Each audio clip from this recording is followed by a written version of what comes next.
trust me, come with a real. Here been a front seat, get my meals, I'm gunning for the money in the bank. Come with a dank, scrolling in the tank, rolling with the gang. You sitting out on the sideline tripping, I go to the hole with the rock like Pippin. Yeah. I'm okay. What up, though? Welcome back to the Woodward Heavyweights live on woodsports.com. I'm your boy Eazy, joined by my man Spin Rex. We got young Chris, JB Smooth on the ones and twos. And first and foremost, I would like to mention I have nothing to do with today's thumbnail. All right, I actually requested it be changed. And Spinny approved. You heard it here first, Pito. That's fucked up, dude. Fuck you. This is extremely uncomfortable thumbnail, but we got a big show for you guys today. Obviously, news broke before the show. Duce Staley leaving the Detroit Lions organization. He's going to be joining with Frank Reich and the Carolina Panthers. Carolina. Ran for 1,000,000 yards against the Lions in their last matchup. Yeah. So obviously, lots of discussions stemming off of that one. Discussions like who's going to replace Duce Staley. Discussions like what position is he going to hold with that organization, because we know one of the reasons he came to Detroit. At least I can fit in my screen, and I'm not an idiot. What? Can't fit in his screen. Got the folga. He does have the folga. Your screen, you should come down a little bit. Yeah. While you're talking all that ish. Well, that's not something I can do. Either way. There we go. Look at that. I'm genuinely curious about if this is like a lateral movement, if this is coming as like a possible offensive coordinator, which I don't know. We're going to jump into all that stuff. Hendon Hooker was caught talking to Ray Agnew. Chilling with Ray Agnew at Senior Bowl. Yeah. We're going to get into that. We got some details. I guess Hendon Hooker stopped by the Detroit Lions podcast, and they had internet issues, so they didn't get an ounce. Yeah. They don't have an ounce of the interview recorded, which kind of sucks for them. But they still did a brief recap of the conversation they had with him and a little bit of the conversation that he had with Ray Agnew. Aaron Rodgers news, of course, because that's what we do here. No, I'm just kidding. But it's much more bashing Rodgers. You know what the heavyweights do. This is what we're known for. Dude, just get over it. Yeah. It's fine. Why do you let this stuff bother you guys so much? Because it looks terrible. It doesn't look good. Do you guys watch Ermanni and Edwards? Ryan half the times like this. Okay, well, that doesn't mean I want you good. to look better. Yeah. I can't look better than Ryan Ermanni, I've been told. You can try. You try. No. Not even a possibility. It Detroit Pistons are stuck in Dallas. Stranded in Dallas. Definitely sucks. Yeah. After taking an L too. Yeah, Luca's probably circling the airport like, losers! Losers! He's in that. Drop 50 on your heads! He's in that little golf cart that the police, the security drives at the airport, and he's just circling around the plane. Yeah. Oh, your plane still didn't take off? Losers! It never happened to a winner. Yeah. Yeah, you think Luca's got that much pull that he's just like... Oh, he can do whatever he wants. Yeah. Oh, he's got the key to the city in Dallas. Yeah. Meanwhile, Detroiters are laughing like that snow is nothing compared to what we get here. We're like, that's shutting you down? Yeah. Is it snow? Yeah. Yeah. Wow. That is snow in Texas. I guess that did happen last year, too. Where the old lady distracted Yeah, me? she's... I don't know. It looked like she was about to fall over. Before we get into sports talk, though, in the intros, we BS a little bit. And I'm going to use this to find some answers for some personal problems I have in my life. And first and foremost, one's to you, Spinny, specifically. The Last of Us. Yes. I know it's popping. I've seen you reach out to social media talking about how good it is. I've seen show. a million other people, too. I almost want to do the same thing I did for The Boys, where I just, wait and binge it. Yeah. Or should I jump in now? It's up to you. If you're not worried about spoilers or anything, I mean, it's already... I know what's going to happen because I played both of the games, so I'm not that worried about spoilers. Yeah. But I watch it now. Me and my dad watch it, so... Okay. I would wait until the first season's done. So you'd wait? Yeah. I mean, why not? Yeah. It's always better to be able to binge something. I've been doing, good... I mean, I haven't seen any spoilers, so far. I mean, I've seen, memes, but I have zero context, what they actually are. Do you think they're going to, Walking Dead it where it's different than the game? Because I didn't play the game, but... Well, yeah, The The Walking Dead was the comics...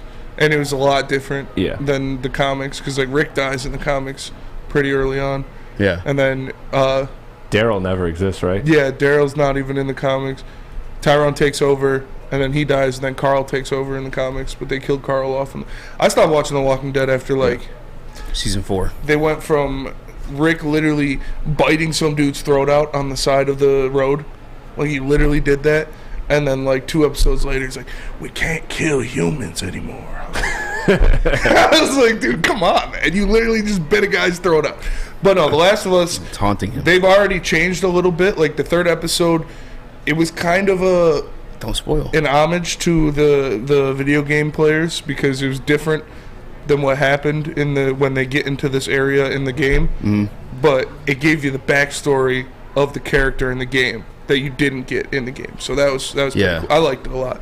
I guess I'm kind of like curious, like what somebody. I guess you did play the game. Like, Yeah. do you want it to the game because like you already know what it is? Yeah, from playing no, the game, I mean, or they're gonna- Do you like when stuff's a little different? I'm sure they're going to keep all the main parts of the game. If they start season 2 off like how the second game starts off, a lot of people are going to be really upset. So I don't, because in the beginning of the second spoil. game, I don't even know if it's going to happen in the show, but in the game, like Joel gets decimated by a golf club. Like, like you're playing the game. He was the main character for the whole first game, and you're playing as him for a while. You're just like, oh shit! But so I doubt they do that. But no, I'd like to see him keep it somewhat close. Yeah.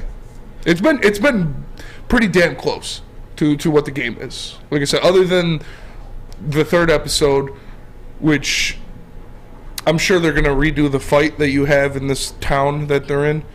You have a really cold fight in this town in the game, and it wasn't in the show, but I'm sure they're just waiting to introduce that. You fight a bloater, which is a big old infected. I do remember that part. Yeah, in the gym of a high school. So you're saying to wait in the bench. Yeah, I'd wait and binge unless you have nothing else to do, nothing else to watch. I mean, football's gone Yeah. until 2 weeks from now. Then it's gone for. I mean, there's 3 episodes out quite a right bit. now. You can wait till Sunday, yeah. and then you'd have 4 episodes. I might do that. Yeah. Come watch it with you and Pops. Yeah. Bench those 3. You partake, JB? I haven't yet. I want to watch it, but I think I'll probably wait till you just binge watch it all at the end. I haven't played the game, so I really wouldn't know what's going on just yet. So I'm kind of just that new person, you know, new eyes on it. To probably be surprised about everything. Yeah, if you guys are mad at me spoiling the video game, get over it. You weren't going to play it anyways. And like I said, I don't know if I would as hell, highly... too. Huh? Isn't the game old as hell? The second one came out, a couple years ago. The first one came out a long time ago. But like I said, I highly doubt they do that because they're probably paying Pedro Pascal a lot of money, and he's really good at his role. So, like the second one's focused on Ellie. You play as Ellie for a majority of it, and this other girl. King Horse in the Woodward Sports chat. Wait and binge. Easy's buffet strategy. Yes, you are correct. No, because like the thing I hate is like when I do get drawn to a series is kind of gonna happen right now with what the hell, Den of the Dragons, what the hell this second version's called, Game of Thrones. Yeah. But you get drawn in. House of the Dragons. House of Dragons, thank you. And then you're waiting a year until season 2 to the point where like this happened to me. That's why I stopped watching Powers. I fell. I just kind of like forgot what the hell was going on. You know what I'm saying? I couldn't do It's been so Power. long. Power was too soap opera-y for me. It started nice and then it did get that way. The first 2 seasons were fire. Yeah. And then it got real soap opera-ish, and I was like, ah. That's what I'm saying. I had to wait like so long for it to like be whack, and it was like, Ghost is the man, though. He is the man. I'm just trying to like, I'm trying to be like more strategic this time around. Like I don't want to be stuck twiddling my thumbs. I don't want to be in that situation. I wonder if I should just wait and just binge it all. I mean, we'll see. I had to ask you though, because you're my go-to for that kind of stuff. Yeah. Spinnies are good. You recommended some bangers for sure. Oh yeah. The Boys was definitely worth the hype. The Boys is fire. I can't wait. New season's coming out pretty soon. Yeah. Is it? Yeah. Already? Yeah. Have That's you watched? nice. Did you watch Invincible? Nope. You should watch that. That's Watch that before you can binge season 1 of that Okay. before you watch Amazon as well. Yeah, it's on Amazon. It's That's the animated. cartoon one, right? Yeah. Yeah. But it's really good, dude. It's like same like premise, kind of, no? Kind of. Yeah. Not really. Just similar. It's a dark superhero show. I'm into that stuff because I remember. I think it's called Brightburn. Yeah. The one was like if Superman was like obviously bad as a kid, and I was like, damn. It's. You don't like it? I don't. It's Superman is evil. The world is destroyed. Like, Yeah. Superman's the most OP character ever. Yeah. It is kind of whack. Yeah. The only thing that can hurt him is on a planet that doesn't exist anymore. Yeah. Or if he was black, he wouldn't be treated fairly, and he would just be depressed and would do that. I do have another personal question. This one, or we could clown on the NFL scripted thing. But did you see that? Who is Lotto, by the way? This is a girl named Lotto. Yeah. I saw the article on Twitter. I probably should have screenshot this for you, Chris. Lotto. You don't know Lotto? No. You don't know I get Big the 7 Lotto? digits from your mother for $1 tomorrow. No, I know that Lotto, Yeah. but I'm talking like LATTO. I hear. What did you say? Hibbity hoopla. I'm talking about Lotto, the female on Twitter right now, who's selling a pair of leopard print panties she wore for $83,000. I saw it was up to $91K. $91,000. Yeah. Smitty, I have an autographed Trevor Lawrence Clemson helmet. I can't even sell that right now. $5. Who wants? Seriously, I can't get that off. She's selling her underwear. What if Simps are simps, man. Simps are gonna be simps. we gotta do better. We guys. should. No. 91K for some. What are you doing? We need to capitalize on this. Like, get a pair of underwear, rizz it up, and be like, "Oh, we got Margot Robbie's panties. We're selling them. Who wants them?" Make a quick $100K off some We're gonna simps. be like direct. Like we. I don't even understand. Get the sued world for today. that. But we'd Yeah. spell her name wrong intentionally. Oh yeah. Wicked smart. Put a 0 for the O. Yeah. In case anybody's interested in Put this a helmet. 0 for the O. Yeah, there you go. Finesse. That's good. I did used to. I don't want to incriminate myself. I don't know if it's been long enough, but I do know someone who used to do government phones, and everyone What's the gets statute of limitations? Does anybody know? 7 years. Has it Google been that, 7 Jamie. years? Yeah, it's been 7 years. You sure? I don't know, but Well, I if do it's know like someone. it's like 7 years next week. He's just gone tomorrow. I'll put it to you this way. I trained a gentleman in New Orleans, and he's the brilliant person behind this. He's the one that actually got in trouble for it already. Yeah. But it's from the Reagan era. They're giving out like phones, or whatever, and transition to like now cell phones Yeah, like nowadays. crack on the streets. Yeah, Reagan yeah, era. Yeah, literally. But Cracking phones. you it's for like low income people. If you have like your EBT card or like whatever type of like information you could prove that you're in a low income household, you get a free cell phone, and you get your one free one, but then you could double up and get a person another free one. But that one wouldn't be free. You charge like something for it, like depending like how much they wanted it, or if they wanted to sell it. And what you do is like, so in an iPad, a lowercase L is also a capital I.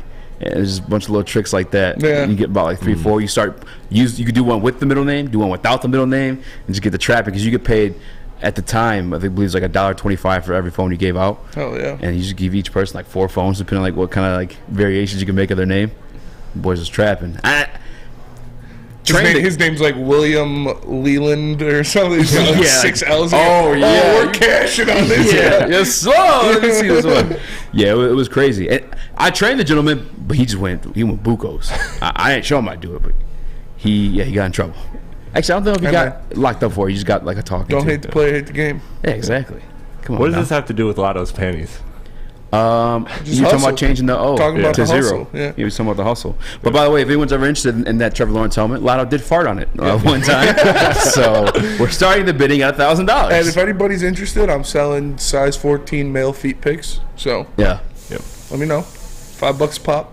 Is there like a guy out there that's getting off like that? Like the way this girl is with her panties? Dude, I What? should have sent this pre-show. Chris, I'm going to send you a Yeah. screenshot real fast. What is it? This is the best. This is the biggest W I've ever seen from a man, like, in my life. I'm interested. I just don't understand. We have to do better. But you don't know who Big Lotto is, Easy? No, I don't. Who is she? Big Lotto I is don't an either. Atlanta rapper. She's actually really dope. She came out with the Fire album last year. She's up for some Grammy nominations. For what songs though? She's kind of in that wave of like Cardi B type female rap. Does she have like a well-known song that we would like? Yeah, that's what Big I'm saying. Energy. Yeah, Big energy. It's- Oh, I heard Oh. you got big energy. Yeah, that Oh, one, that's her? that one. Yeah. Damn. Grab Thought it was that, Megan grab that Stallion my whole picture. life. Hurry. All right, got you. This Okay, is. so I gotta break. Yeah, we got to go to break. We can Should we tease it? We can stay long for break. Yeah, we can tease it. It's one of the biggest W's and a personal goal of mine. Honestly, you DM it? what I'm trying to, I put it, to me, to myself. We'll tease it. Okay. We'll do it during the break. I'm trying. It's what I'm trying to accomplish in life. Flat out, it is everything that I've been gearing my life towards. Oh, and, this is amazing. and you'll see it pretty soon. But first, let me tell you about Planet Fitness, because now is the best time to join Planet Fitness. Planet Fitness is the home of the judgment-free zone, where you can work out in a non-intimidating, judgment-free atmosphere, and it's cleaner than ever. You can get all of that for just $10 a month. Or if you want more perks, you got the Black Card members. Can you enjoy the use of amenities such as unlimited tanning, hydro massage chairs, and total body enhancement, along with access to 2,000 locations worldwide and unlimited guest privileges. Please speak. Oh. Your fitness is essential at Planet Fitness. You can join in club or online at planetfitness.com. And you better check out what they got coming up, because from February 6th to February 16th, find your big fitness energy. From then on, it's just $1 down and $10 a month. So make sure you check out Planet Fitness then and get some real savings. Offers end soon. And of course, at any time, Planet Fitness is hiring all positions. So make sure you check out planetfitness.com/careers if you want to get in on the fun. It's Planet Fitness, where your fitness is essential. The only sports network in Detroit that starts with a W. You know, because we win. Woodward Sports, Detroit's winning sports network. As chilly weather approaches, Big Boy's got the perfect comfort meals for you. Try our hearty classic meatloaf or our creamy Cajun chicken Alfredo. These will be sure to leave you craving for more. How about breakfast?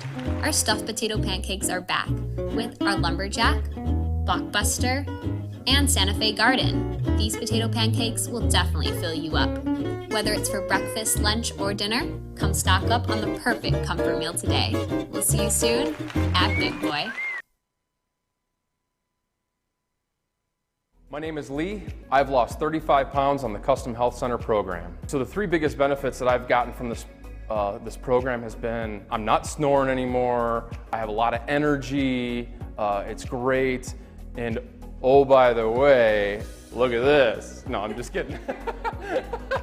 No, I'm just kidding. Call us at 844-789-THIN or visit CustomHealthCenters.com for a free consultation and get started for as little as $5 a day. Make sure you download the Woodward Sports app in the App Store and the Google Play Store today. Take Woodward Sports with you wherever you go and listen live on your phone or mobile device. The Foaling Warehouse in Hamtramck is the home of the original football bowling pin game called Foaling. Multiple different ways you can play. They've got $12 open unlimited play and private lane reservation for $120. If you get thirsty, they got a $2 mystery beer vending machine and multiple fully loaded bars for you to choose from. So make sure you go check them out in Hamtramck or visit them online at foalingwarehouse.com. What up, though? Welcome back to the Woodward Heavyweights live on WoodwardSports.com. I'm your boy Eazy, joined by my man Spin Mo Rex. What up, though? Got young Chris in the TD booth, JB Smooth the ones and twos, Lucas creeping behind Chris. Lucas, I actually sent you a text. My boy. Stand over. All right, so you tease something before we went to break. All right, yeah. So I finished my prep for the show, finished my research, and I was looking at, just scrolling through Facebook, looking at stuff, and I saw something that is literally all I want from myself in life. Literally, if I could have one goal, it would be this. A 19-year-old student makes his relationship official with a 76-year-old billionaire. It was love at first sight, he said. I felt butterflies when I saw her. So this 19-year-old young man is now in a relationship with a 76-year-old billionaire. College student, too, by the way. College student. Yeah. So, he's just plotting, just waiting on her to, tuition paid for, not chew her grits enough or something like that, and then cashes in on that ticket. That is what I want from life. I want to be a stay-at-home dad. That is my goal. Yeah. That is what I aspire to be. For sure. When my neighbor was a stay-at-home dad, and he had a great life. He almost had a perfect life in my eyes, except he had 2 sons and a daughter. I want 3 sons. Yeah.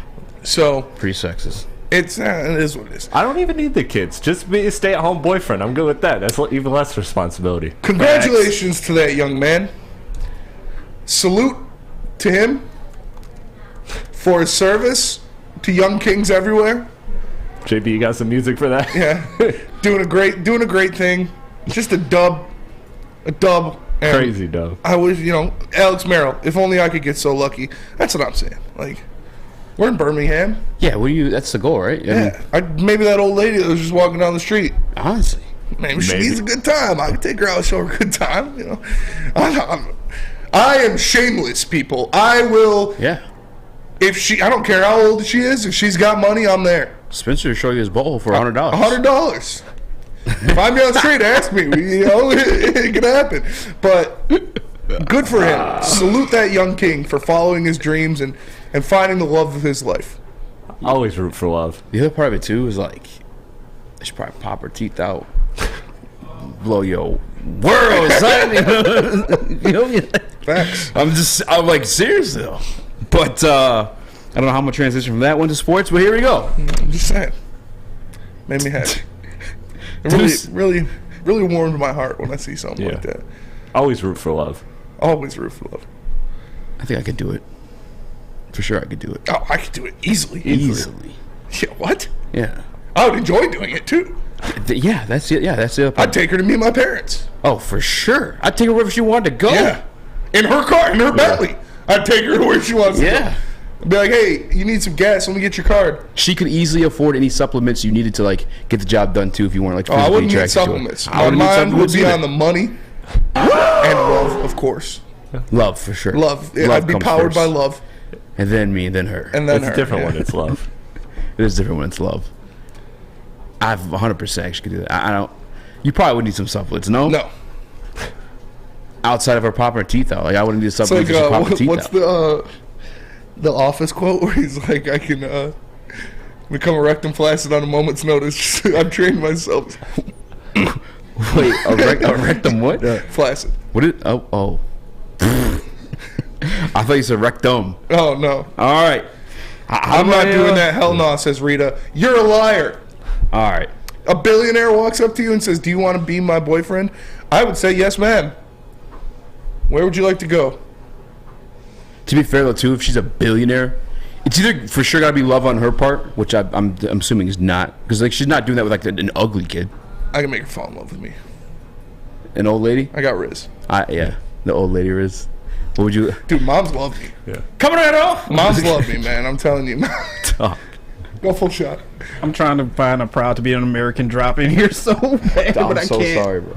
It's okay. I'm so sorry. That's what this guy becomes talent now. Actually, Lucas, while you're here, put up the graphic. Put up the picture. Yeah. Tell me, yes or no, would you do this?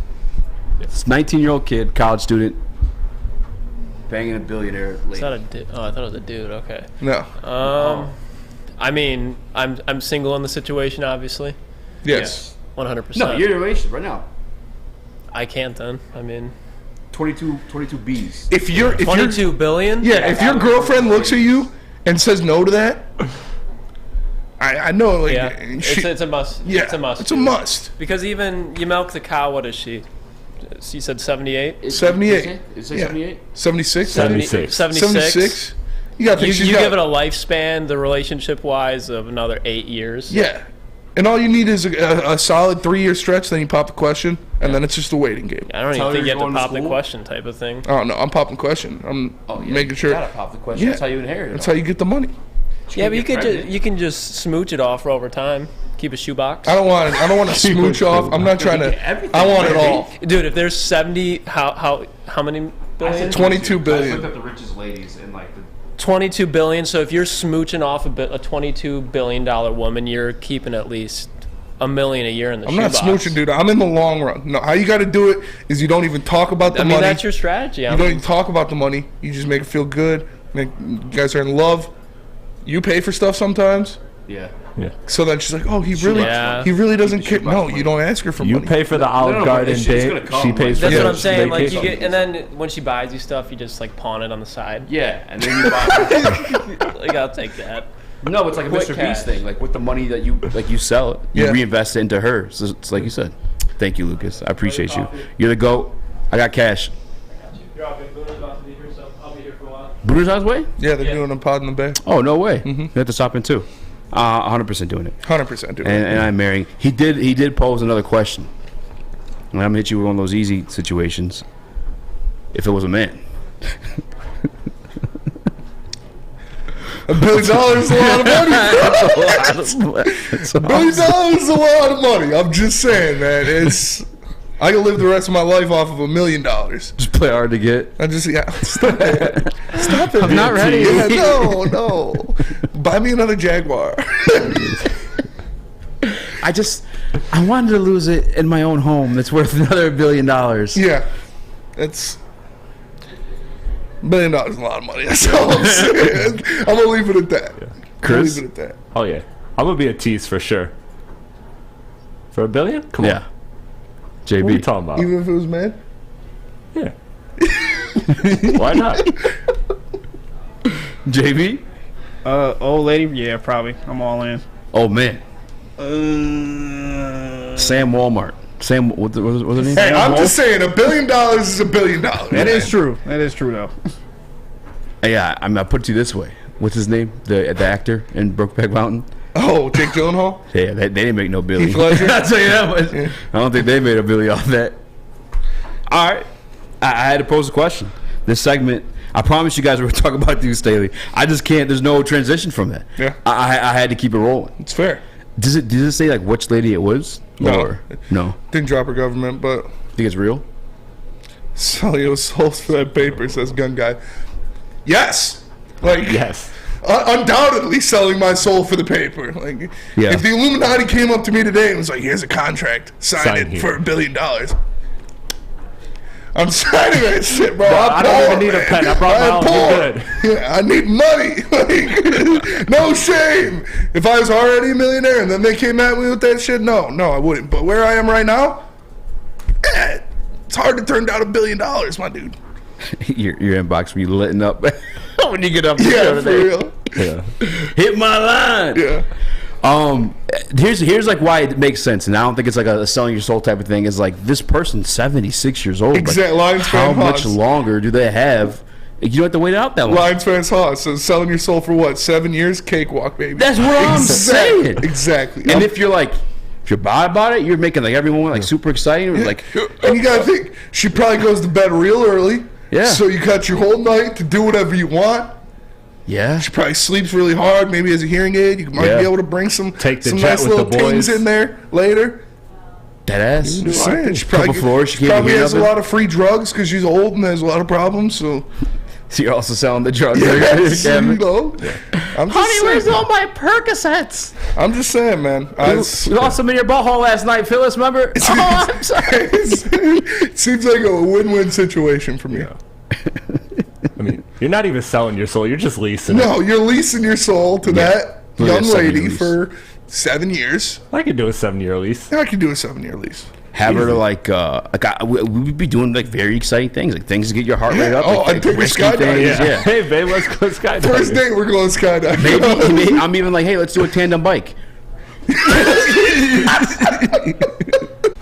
Downtown Detroit's all decked out with the return of the Cadillac Lodge in Monroe Street Midway. You know they got the winter bumper slide, the winter bumper car is what I meant to say. They got the giant Arctic slide, and they have the indoor arcade. Plus, you got drinks at the lodge before or after games. Check out Monroe Street Midway, downtown Detroit. Deckoutdetroit.com. The internet stuff got me all over the place. The internet stuff makes so I can't read. Yeah. Well, I don't have nothing to read. I wasn't reading. I was just going. I was trying to figure out if we're good. Are we good? We're back on? Yeah, we're back on. Let's talk sports. You guys want to talk sports today? Yeah. All right. I heard on the rumor mill, Duce Staley is leaving the Detroit Lions. Yes.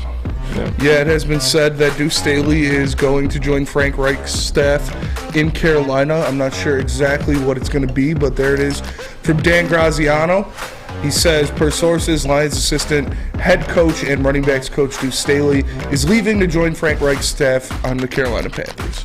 So I'm not sure if that means they're going to bump him to the OC role. I'm not sure what that means for Duce Staley, but he is out of town as of today. He is gone, and he'll not be a part of the staff anymore. The running backs coach position is something that could easily be filled. There are a lot of great candidates out there, I'm sure. But what comes down to it is the assistant head coach. Mm-hmm. Who do you think gets bumped up to that role as assistant head coach? I mean, that's a good question. I got to assume it's Ben Johnson, right? I mean, he's the one that's literally gone out and interviewed for head coaching jobs. Maybe Aaron Glenn? Aaron Glenn. It's one of those roles, and I'm not 100% like sure how it works when it comes to like NFL head coaching, but like assistant head coach, I almost feel like could be anyone. You know, I don't know if that's like a specified role. I don't. Maybe it's just someone who takes over like the duties in case of a firing or illness or something like that. Mm-hmm. But I gotta assume, you know, in preparation to keep Ben Johnson or to sell him on staying here a bit, is that, you know, Dan Campbell explained to him his situation with Sean Payton in New Orleans. It's like, hey, I was groomed like for a head coaching job. You know, I wasn't just given it. I wasn't just, you know, from coordinator to head coaching job. He actually was never even a coordinator. Yeah. He was always, it's kind of the same role that Duce Staley is, one of those more motivational guys. And I'm assuming it's got to be Ben Johnson. It does suck, though, because Duce was one of those voices in the room. Oh, for sure. It does. So Duce was obviously a vocal leader on the team. He's very important to the success of the Lions offense. You see what happened when he got, his hands on Jamal Williams, and obviously a lot of the credit goes, or most of the credit goes to Ben Johnson, their play calling, and Jamal Williams himself, but Duce Staley plays a big role in that because he works with them on a day-to-day basis. He instills confidence in those guys, and we saw during Hard Knocks just what he brings to the table with him and Aaron Glenn going at it, screaming at each other, having that kind of thing is not lost on players when you have that competition between coaching staff. So it is a big role to fill. That is a guy who was a big part of this team, both vocally and what he did in the coaching room. So it does suck to see him go, but all the best of luck to him. Hopefully Carolina loses every game next year. Hopefully he finds success. I'm sure what he did was the best move for him and his family, and all the best of luck to Coach Staley. We loved you with your time when you shared your time with us here, and we hope for the best for you. Yeah, so many facts surrounding the situation make it make sense to where, like, you look at Duce Staley, born and raised in South Carolina. He has a existing relationship with Frank Reich. When Frank Reich won the Super Bowl and with Philadelphia as an offensive coordinator, Duce Staley was the running backs coach there as well. But my biggest question in this is, yeah, sure, who's going to replace him? And we're going to name some candidates there as well. But also, is this a lateral move? You know what I'm saying? Because, like, I don't, all due respect to Duce Staley, I've never seen him or sought him out as an offensive coordinator type. Yeah, I've seen him if he were to excel in a head or a coaching role, would be as a head coach. Yeah. So I'm curious as if this is like a lateral move, or if it's like a step up. And if it's not as an offensive coordinator, what is that role? Is it a passing game coordinator? Like, is that I'm not sure. You know what I'm saying? I wouldn't say that's a level up. I think the biggest step up he could take would be to offense coordinator or head coach. And the reason why it's such a question for me is I'm not questioning Detroit's culture. I don't think that's like I don't think that's threatened to go away anytime soon. But I know that when he made the lateral movement from Philly to Detroit, it was a culture situation. You know, one where he felt like he was kind of like disrespected in terms of like his leadership role with the team.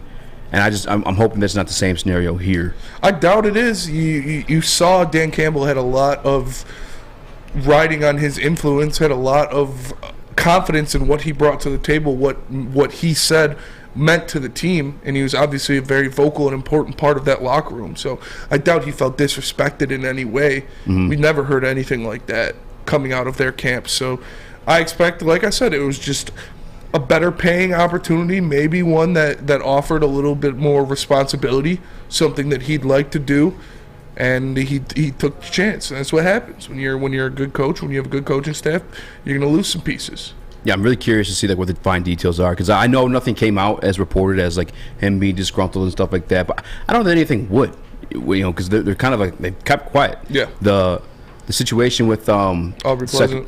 Came out of the blue, came out of nowhere. And the only reason why, the one thing or scenario I could paint where maybe he was a little bit disgruntled is the fact that, Ben Johnson was a candidate to become head coach, and they paid him money to come back and be the offensive coordinator. And I'm thinking maybe is that a situation Duce looked at and was like, hey, why was I not good enough to like fulfill that role in a situation where he left, or now he's coming back as not as tenured as me, now he's damn for sure probably making more money than him now too. Like, yeah. And I'm not saying that's a situation, but I'm just trying to figure out like why he would leave Detroit. I guess South Carolina stuff and his existing relationship with Frank Reich. I'm not 100% sure. You had your hand up though, Chris. What were you going to ask? Yeah, you guys kind of touched on this, so I don't know if you want to elaborate more on it. But my first thought with this was the whole Ben Johnson. Now, obviously, not the only reason Ben Johnson stayed was to see it through, but that was some of the pitch that was told to us in the reporting, is that not only is he getting some type of raise, but he also wants to see this thing through, see what the Lions are building. And so I got to wonder if at the end of the day, do you think guys like Ben Johnson and Aaron Glenn are a little hurt by this? Because it feels like they were really the pillars of changing the Detroit Lions culture. Like, let's be real. The task of this regime was to totally change and undo 50, 60 years of Lions culture. And these guys want to see it through. So do you think there's any part of them that's a little bit hurt by that? The players and the players and the coaches, particularly the coaches. Yeah. I think he would. Again, because this is like you heard of the relationship in Hard Knocks between Duce Staley and Aaron Glenn, and in some sort of ways too, like outside of like, helping Jamal have his best season yet, and a little bit it's probably Ben Johnson as well with his advanced like blocking schemes. But I feel like he brought the best out of AG in those like little battles, talking that ish back and forth, like it's gonna beam you up and beam up the rest of the team, like to shut Duce up. We'll see in the long run. Obviously, we'll find out. But I am just. What are you gonna say, JB? No, I was just going to add a little bit more, too. I know that, Duce Staley is leaving as well, too. But you guys know that Arizona job, the head coaching job, is still available as well, too. Since Sean Payton is now with the Broncos, are you guys scared that AG might leave as well, too? Now you have two coaching positions you have to refill in the offseason? I don't think so. I don't think AG is going to go anywhere. I think he's very comfortable under Dan Campbell. I think he wants to get some more time cooking up with that defense that he has. I'm not too worried about AG leaving. It would suck if he left for sure, but I think he's going to be around for a little bit longer. Yeah, and I'm not trying to draw up any drama or anything like that, but I'm just trying to connect the dots. I mean, there are other facts, again, that he was born in Carolina. I know somebody commented in the Woodward Sports chat that they read that he wanted to go return home so he could take care of his mom. I think you also throw in there that like he's won a Super Bowl alongside Frank Wright. You know what I'm saying? Being in charge, and maybe he's trying to like find that again. I mean, as much as you'd love to see, you got to see it through, my boy, the Detroit Lions. Your memory of this guy is winning a ring. You know what I'm saying? We'll see. In terms of names to replace him, though, have you guys looked into any of that stuff yet? I know I have an article on my computer right now, but is that anything that you looked into yet? I haven't looked into it yet, no. You got to think of different names around the league. I'm sure there's a lot of backs that have retired recently that have been looking into trying to be something like that. Running backs coach is something that you can fill from a former player. Obviously, that's a trend with how the staff has been built, and that wouldn't surprise me if they bring in somebody like that to try to, keep that trend going, keep the locker room pretty loose. Do you have a good name off the top, like of a former running back that you would like to throw maybe in? Matt Forte. Matt Forte. Is he coaching? I don't know what he's doing, but I know he's always been he was a very good back in the league. He's very intelligent football mind, so Matt Forte would be a guy I would look at, see what he's doing. This possible candidate comes of way of Pride of Detroit, and they've recommended, or they've have a list of a couple guys, but one that's a former Detroit Lion, former player. Obviously, that's how this staff's kind of being like built. Former running back Kevin Smith. Kevin Smith, I see that. Yeah, as of now, he is the running back coach for UCF, it looks like. Oh, no, for Miami. However, his merits go beyond the family with the franchise. He's been in the coaching ranks since 2015. He's quickly gone from UCF to Florida Atlantic to Ole Miss and now Miami, showing that he's been rising the ranks pretty quickly. Notably, he coached under Lane Kiffin at Florida Atlantic and followed him to Ole Miss. He's only 36 years old. That's the name that's out there. The name of this list that interests me the most was they mentioned Jeff Nixon, which was the assistant head coach and running back coach for Carolina. Now, we all witnessed... Poach him back! Yeah. But we witnessed Carolina run the Detroit Lions over badly. Yes. And that was in the game. Mind you, at this point in the season, too, the Detroit Lions running defense was creeping up there amongst some of the best. Dalvin Cook, Aaron Jones, Saquon Barkley, shutting players down. Yeah. And they got dominated on the ground by Carolina with Chuba Hubbard and Dante Foreman. I guess the link between Detroit and Jeff Nixon, outside of obviously them hiring Frank Reich to become their new head coach, is he was a running back coach for Miami when Dan Campbell was interim head coach for Miami. So there's your connection right there. I mean, just based off merits of and witnessing the Carolina Panthers run all over the Detroit Lions, that'd be my pick. That'd be nice. Yeah, I King Horse says Kevin Smith or Del McGee. Rich Adams says, how about Barry Sanders? Barry Sanders isn't good. Barry Sanders is not going to be a running backs coach. Yeah. Barry Sanders not really like a vocal guy. No. I couldn't really see him wanting to coach outside of like helping out like here and there. You know what I'm saying? What do you say, Chris? What about OJ? All right. Let me tell you guys about Lady Jane's. Because you can come into Lady Jane's for an award-winning haircut experience and register for a once-in-a-lifetime opportunity to win a down payment on your dream home up to $200,000. Lady Jane's is open 7 days a week. Walk in anytime, no appointment necessary. Because at Lady Jane's, it's wicked awesome. Get a shot up. This is for the win. All of Detroit's sports teams live on Woodward. All of Detroit's sports coverage lives on Woodward Sports. Driving the best in Detroit sports coverage. The sports marketing agency would not be who we are without great community partners like Higuera Health and Carol Zuniga. It's an awesome opportunity to partner with your organization. Higuera Health is a comprehensive behavioral health organization. We serve children through older adults with mental health, substance use, and developmental disabilities across Western Wayne counties, and really excited to now be in downriver communities as well. Give us a call at 734-458-4601. You don't have to go to the beach, man. You don't have to get your butt crack full of sand. You just need a little chili peppers, man, to get that glowing beach chili peppers tan. Woo! With 26 locations in the Metro Detroit area and more coming, Chili Peppers Tanning is where you'll find the cleanest salons in the D. Join the Pepper Club for the best deals on unlimited tanning. Head to chilipepperstanning.com. You just need a little chili peppers, man. We are the network for Detroit by Detroiters. Welcome to the Woodward Sports Network. What up, though? Welcome back to Woodward Heavyweights Live on WoodwardSports.com. I'm your boy Eazy, joined by my man Spinball Rex, who knows how to make himself burp. Chris from the TV Booth, JB Smooth along with us. Did it. Congratulations. Thank you. I use your tip. Pause.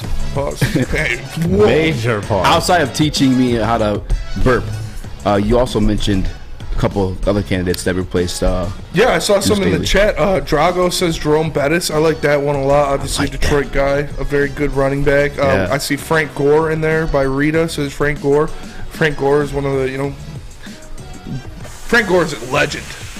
One of the best running backs of all time. Was in the league forever, and just continued to have sustained success wherever he went. So I wouldn't mind that either. And when you're looking at position coaches, it's not like they have to have all this experience coaching. If they're former players, like Wes Welker is the wide receivers coach for the Miami Dolphins. Mm-hmm.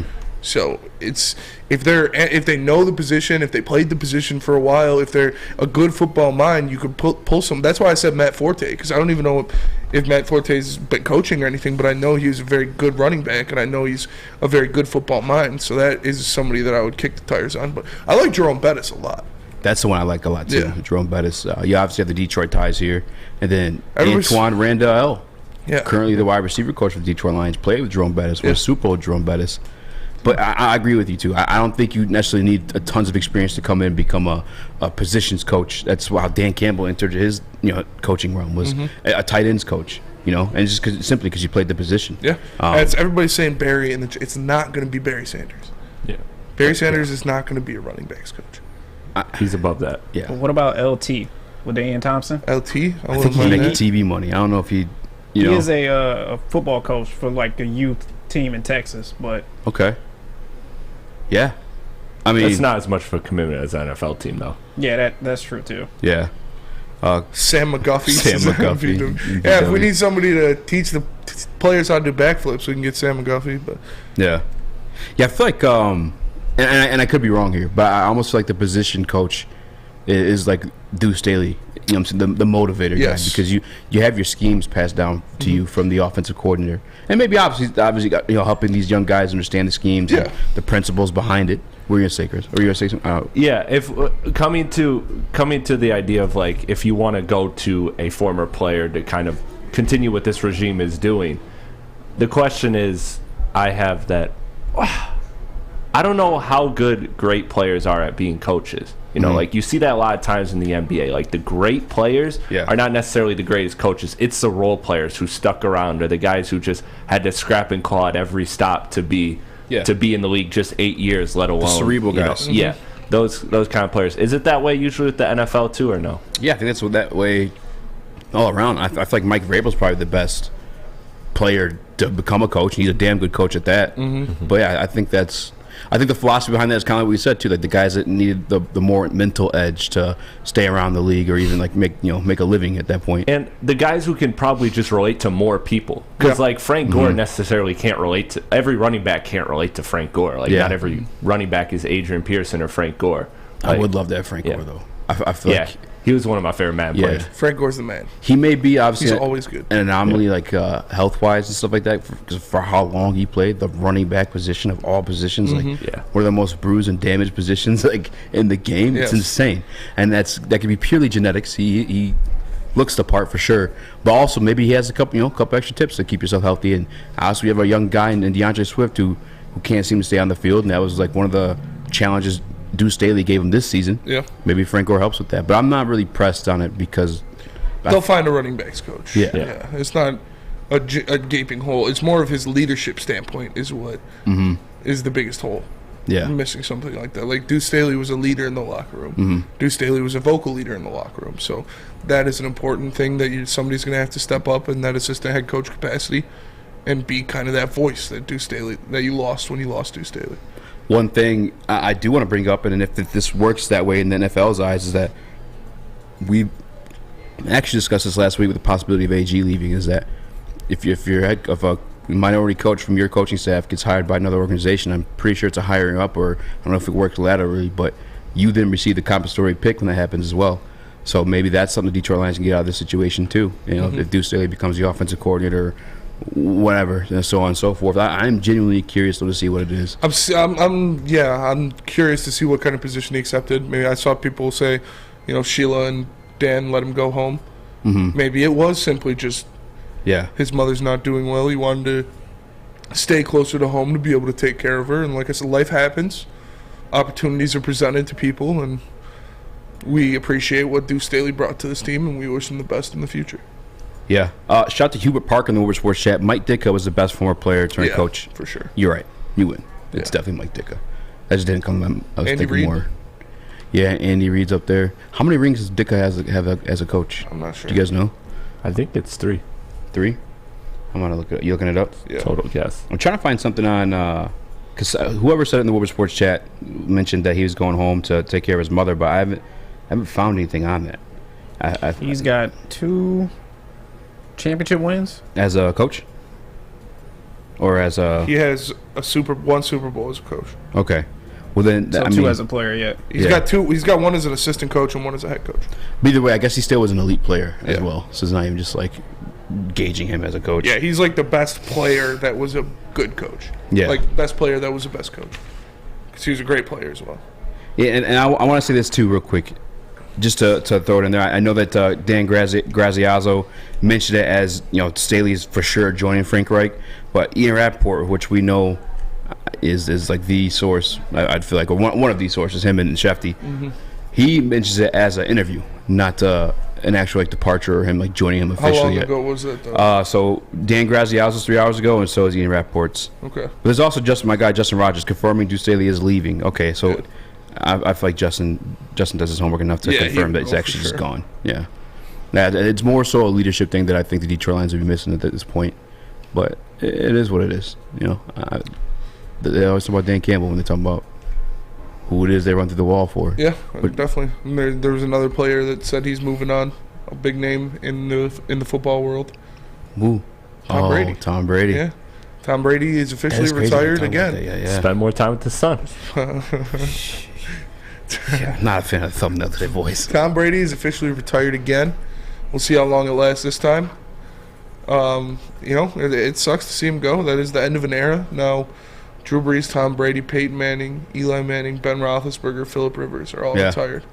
Somebody that was like the great quarterback era of our lives. The greatest. I mean, because Tom is the greatest. Yeah. And Peyton is one of the greatest. Peyton, Tom. Peyton. I mean, Rodgers flirting back and forth about coming or going. And I guess to pay homage to Brady, I didn't want to do a whole 2-hour show or even a segment on Brady because he did this to us last year. He did, yeah. And he might. Brady's the man, though. I love Tom Brady, man. Yeah, I've always loved Tom. Not that he doesn't deserve it. It's just like how is it real? Every time he comes up, you have these discussions and being the GOAT and all stuff like that. Yeah. Yeah. Except for, I don't know, man. Jim's a little bit more like, all due respect to Jim, clownfishy with it because you just keep bullshitting everybody, bro. Brady's legitimately retired twice. Brady's legitimately followed through with whatever he's flirted with doing. With Harbaugh, it's just been a shit show. Brady did say it's for real this time. Yeah. It's like after you cheat on your girl a second time, you're like, I swear I'm not going to do it again. Somebody commented, asked him if he's coming back to coach. No, he's not. He already signed that deal with Fox to be a broadcaster. That's right. Crazy stupid money. Like, yeah. Brady's so paid, bro. Hey, Brady, you know. You don't got that Giselle money. If you want to get married. Yeah, if you want to get married, I'll make you happy, Tommy. He likes them thick. Yeah, you like them thick. JB sent that thing in the group chat. He was like, he pulls up the Giselle's crib. There's a black Charger in the driveway. Yeah. He starts crying. You think he's going for the backslide? No. Nah. Hell no. Talking about like back to his girl? Yeah. Hell That's what the backslide you guys is. don't have He's going kids. to the It's different when you backslide. got kids. Like you'll try to make some work for his kid. That's why I don't think he's going to coaching because like he's doing this to like. I guess one of the he's got the broadcasting deal already. Yeah, one of the reasons he Well, didn't we know go. he wants his son, so he wants to make it work. I think it was Chargers and it was somebody else instead of Tampa. Was that Tampa was closer to his son Jax? Yeah. That's in New York. They had like with a previous marriage or whatever. Yeah. So I think it's a lot. Is King Horse predicated around said kids. Greg Olson's getting Bledsoe'd. Yeah. I mean, I liked Greg Olson. I didn't really care either way. I thought he was good. My guy Tony Romo catching a lot of hate. I like Tony Romo. Tony Romo's been pretty bad this year. Yeah. Yeah. Wasn't he? I don't know, Jim. Like he does that a lot. I'm cool with that though. Freaking Al Michaels does it. Yeah. I don't know, guys, about this one. Tony does it a lot. Was that Al Michaels? No, it's not Al Michaels. No. Chris Collinsworth. Yeah. But they all have that. I do it. I do that. Yeah. You do that. I just want to. All right. Outside of Duce Staley, I think Detroit Lions should move on nicely from that. What'd you say? Day number 2 of that song stuck in our heads It now. wasn't stuck in my head until he just did that. Yeah, Russell Brown joined the show at 6:10. He's going to fill us in on a specific topic. Actually, we're going to discuss this before he gets on the show, but Hendon Hooker was pictured with Detroit Lions exec Ray Agnew. And it's got some rumors swirling on the Twitter sphere. We're going to touch on that one, see how you guys feel about that. But before we do, Chris, tell us how to build a basement. Listen, you're Tom Brady. You're sitting around the crib. You don't got nothing to do. Thinking about how to get your girl back. You might be trying to figure out, how can I improve this place? Well, you can go to Matrix Home Solutions. And, in fact, this Friday, join Big D Energy and Ermanni and Edwards with Maz from 11 a.m. to 4 p.m. at the grand opening of the Matrix Home Solution in Plymouth. Come check out all that Matrix does and have your chance at winning great prizes plus prizes. Plus autographs by Braylon Edwards and Darren McCarty. See you Friday at Matrix Home Solutions in Plymouth, 4130 Concept Drive, Plymouth. Love Woodward Sports? Love wearing clothes? Then you should be wearing Woodward Sports clothes. Check out our full line of merch at woodwardsports.com. Just click on Shop. We have all your favorite designs, like Dan Campbell kneecaps, Beverly Hills Golf, Woodward Golf, and of course, our own logoed out merchandise. Men, women, infants, kids all love Woodward Sports. Impress your friends. Impress your boss. Impress your dog. Buy Woodward Sports merch today. Hi, I'm John from Better Rate Mortgage, and to me, family is more than blood. That's why I have the biggest family in Metro Detroit. If you're looking to buy a house or refinance and need a loan, come get treated better than family by me and our entire team here at Better Rate Mortgage. We pride ourselves on giving you better advice, better service, and a better loan experience. That's why we are Better Rate. If you're looking for a new mortgage, come get treated like family. Actually, better with Better Rate Mortgage. Visit us at mybetterrate.com or call at 248-480-4467 today. You have an opinion? Make sure it's seen and heard. Corner, jumper! Tweet us, hop on the YouTube chat, slide in the DMS at Woodward Sports on all social media. I count 2 shots. 6 shots. Busting out the bendo. Jewelry looking like a candle. I don't get the Romos. I feel like I learned the most when Romos commentate. Welcome back to Woodward Heavyweights live on woodsports.com. And boy, Eazy joined by my man Spin More Racks. We got young Chris. What up, JB Smooth joined the show. And as we teased before, we have a graphic for this one. This one actually includes the stats with it. Hendon Hooker pitched with Ray Agnew at the Senior Bowl. A little background behind the conversation. It was Hendon Hooker that approached Ray Agnew, and it's because they're actually both from the same town. I don't know if I sent that in Slack, Chris. It might be my bad. I'll send it right now. You did I apologize. Not. I was checking. But I'll make it to him. Obviously, I just sent it just now. Okay. It sparked rumors about Hendon Hooker to the Detroit Lions. It's conversations we've already had previously in the Thanksgiving week. We had actually a lot of great content like that Thanksgiving week. I'm cool with this, Benny. I'm cool with it too. Depends where they get him. He could slip into the third round with his age and with his injury. And, he did tear his ACL, so he is a prime candidate to be drafted by Brad Holmes. We know how he likes those ACL tears in his draftees. So I'm fine with it, man. The guy is a talent. He is a little old is what scares me, and there's the picture right there of him speaking with Lions assistant GM Ray Agnew. See that leg brace? Can only wonder what they're talking about there. He's like, Ray Agnew's like, come on, man. You know you're gonna fall. You know you're gonna fall to us. Hendon's like, yeah. I'd love to be a quarterback in Detroit Lions. So I'm not mad about it. Obviously, they're not taking him in the first round. They're probably not going to take him in the second round. Yeah. But he's going to be there. He is going to fall, and we've seen when he's healthy, he is an electric talent. So I wouldn't mind that at all. Yeah, I'm here for it. I don't understand why people have beef with this. If I think maybe it's more ill-informed of the situation going on with him. He expected to be running by March. He said he could be ready for camp, but that's more politicking. Obviously, I got to feel because we just witnessed that whole situation go down with Jameson Williams. We didn't see him until mid-December, I feel like, maybe mid-November. His was way later in the season. His was December for the national championship game. Yeah. Hendon Hooker's was November 18th, if I'm not mistaken. It's a month earlier. So, we expect him a month earlier. But it's the best of both worlds.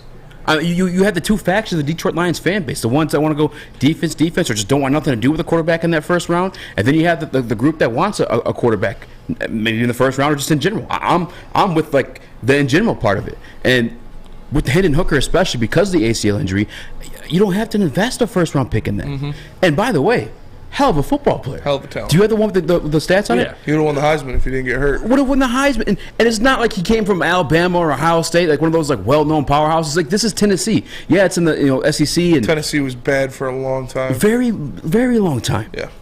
And he went and beat Alabama this year. Yeah. On the road? Or no, that was at the crib. That was at home. Because I remember they put the goalpost in the river afterwards. But look at that. In 2022 at Tennessee, 3,135 yards passing, 27 touchdowns, only 2 interceptions on 69% completion percentage. Nice. So, obviously, it's very important to see what he's doing. And you see his rushing totals as well, where he's he added in another 400-plus yards and 5 touchdowns. This guy is an electric athlete when he's healthy. His age does concern me a little bit with the injury because I believe he's 26. He's 20. He's going to be 25. I think he's 25 now. He's going to turn 26 this month. So, he's going to be 26 by draft time, which is a little much because he won't even be ready to play. I'm sorry, he turns 25 later this month. He turns 25 this month. Oh, that changed a lot. Yeah, that does change a lot. So he'll be 26 when he's playing on the field. I don't mind it, man. I don't mind it at all. I don't mind. Like I said, you're hitting both factions, right? The guys that want to groom a quarterback behind Jared Goff, and then you still get your early picks of your defense, offense, whatever the hell you want. That's the part I think is getting lost in this. You're not investing a first-round pick in this guy. Hell, I don't even think you'd be investing a second-round pick in this situation. He's slotted to go per PFF on a day 3 pick, and you're talking, third to fourth round, maybe even second. I mean. The injury, the age, that stuff is going to make you slide down a draft board either way. You're talking about a guy who was an absolute lock for the Heisman until he got injured. Exactly. This guy was winning the Heisman for sure. There wasn't a conversation about it before he got injured. And I get it. I'm saying 25 later this month or however the hell the age works things, but he's an upgrade from Nate Sudfeld. Yes. You have the possibility of him being a guy. If he without the injury, I'm saying he's for sure at least second or third. And that's kind of a similar situation that you're dealing with. Without the injury, he's a first-round pick. You think so? Yeah, 100%. At that age? Yes. Yeah. No doubt. I got to get a confirmation of the age. Let me look that up, actually. No doubt he's a first-round pick. This thing says 25. I've heard 26. Hendon Hooker age. 25 years old. Okay. Also, Clop Sauce, think of it this way. Larkin is 26. You can't get drafted in the NFL when you're 18. So yeah, it doesn't work out like that. But here's the other part of it, too, is you sit him. He gets that year to heal up, whatever.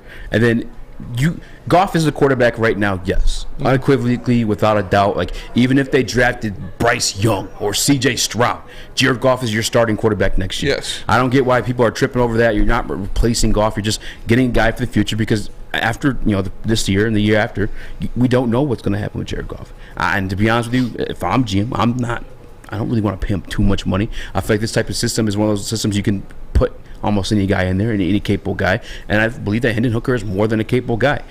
You drew the similarities between the Detroit Lions team and the Philadelphia Eagles, which are now in the Super Bowl this year, Spinny. Yeah. This is like that type of quarterback. And Brandon Weeden was 28 years old the day he got drafted. So, again, that's a little different from 25. Is that what people are saying in the Woodward Sports chat? Yeah, Klaus said, like the Browns with Brandon Weeden. Brandon Weeden went in the first round, and he was 28. Like, Hendon Hooker would have been a first-round pick, no doubt. He would have been a top 10 pick way better if than, he didn't than get injured. Weeden. Yes. Like, again, this is a Heisman candidate before the injury. This is not a Brandon Weeden situation. It's also not a first-round pick. There's nothing wrong with investing a third or fourth, wherever the hell else, into a Hendon Hooker because the upside is there. Yes.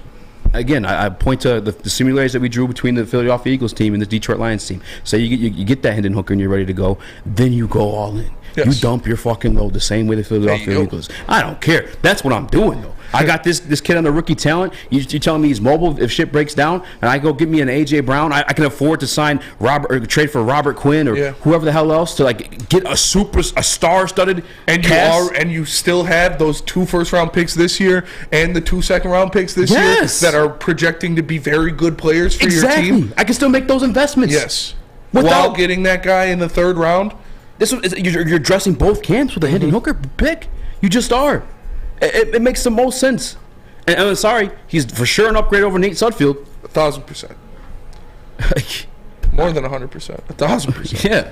If the NFC contenders, they're not champions, they lost obviously this year. But if the San Francisco 49ers can do so with Trey Lance, then do it again with Brock Purdy. The Detroit Lions, I promise you can, especially when there's not a solidified guy there at number 2, and especially if you truly are, wanting to compete, because you just saw what happened in that NFC Championship with the 49ers. Lost a guy after guy after the guy. I'd rather just have a guy that has a chance to be the guy sitting and waiting. And again, I wholeheartedly trust Brad Holmes in every decision he makes. Yeah. So if this is Brad Holmes' guy and he takes him, I'm like, all right, he's gonna be a good player. Yep. There's no downside to it. And when I originally tweeted this out, because I already told you guys know my answer is yes. And I think, again, that it was more like a misinformation when people were getting pissed off, because I'm not looking at it as a first-round pick. I'm not looking at it as a second-round pick. I'm looking at it as a day 3 pick. And we know our boy Russell Brown's will be joining us shortly here too. But he's Mobile, Alabama. I'm inside you was his tweet when he got there. Mobile, Alabama. But they get to drinking down there with the scouts and whatnot, and he hit me with I have to find what he said exactly, but I'm pretty sure he told me no. So I'm excited to get a sober version of Russ Brown on and have that same conversation, because I don't see why you wouldn't, man. I especially look at the Philadelphia Eagles team or even the Brock Purdy situation. Give me that rookie deal, dude. That's cheaper than a first round rookie deal too. The only thing that sucks, maybe you don't get the 5th year option with it, but that's never really happened with the quarterbacks anyway. Yeah. You're usually getting re-signed before that happens. But no brainer for me if he's there as a day 3. Yeah, it's not bad. And people saying, oh no, 5th round or later for a QB, like if you can get this guy who was a 1st round talent in the 3rd round, you don't think that's a little bit more exciting than a 5th round quarterback? Yeah. You don't think that's a little more promising than a guy in the 5th or 6th round? I do, personally. I think he grades out much better. I think he was a Heisman contender. He was a Heisman lock before he got injured. Like, the guy was a stud. Not even the age concerns me though, because you're looking at it as a backup. This is like the 4th round pick, guys. The kickers are drafted around that area. I'm really not tripping that they make the investment. I'm really not. It's silly too, especially when nothing can change your franchise around like that quarterback position, especially when on a rookie deal or just a discount deal. The quarterback position just in general. You see that happen with the Tampa Bay Bucks. They had Tom Brady. Now it's Tom Brady for God's sakes, but shit changed quickly. And that's what Jeremy Lebert in the Woodward Sports chat said. Hooker was a consistent Heisman finalist until his injury. Throws tons of touchdowns to no interceptions. With this draft class, Hooker would have been a top 4 quarterback in the 1st round. For sure, he would have been a top 10 pick if he didn't get injured. And he would have won the Heisman. If I'm being honest with you, outside the age, I liked him more than Richardson. Yeah. Richardson has the resume is ugly. He's got the build, the physical tools. All the physical tools, but the resume itself, like what's actually on the stat sheet. I think he went on a 6-game stretch without a touchdown pass. Like that's scary as hell. And someone's going to invest a first-round pick into that gentleman. If you're telling me I get a Hendon hooker, who, just like my man said in the Woodward Sports Chat, had tons of touchdowns with almost no interceptions, which that's what you guys love about Jared Goff, I'm doing it. Oh, he's mobile too, by the way? Come on. Like, come on. Yeah. I'm not even all day. What's the earliest you take him? In the third. Yeah. In the third round's the earliest I'd take him. Would you be pissed if it was a second-round pick? Their second-round pick? Yeah. Not really. Like I said, I trust Brad Holmes. I'm not going to be mad about any decision he makes.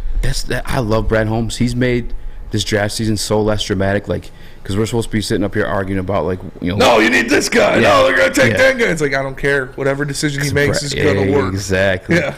It's Brad Holmes. Whoever he picks is going to be a dude. I can't freaking wait, man. Russ Brown joining us shortly. I'll make a Woodward Sports Chat poll, see what you guys think with the Hendon Hooker stuff. I think it's absolutely tremendous, genius, brilliant idea. If he's available for day 3, I think you pull the trigger as fast as you could. JBX, what do you think? You need to speak on that one.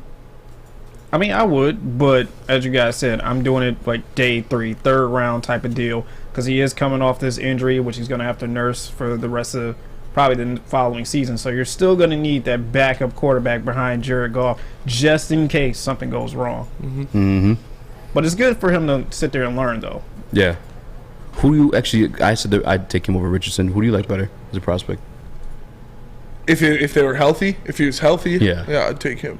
But I don't know, Richardson, man, he's tools are nice, but it's not guaranteed. Yeah.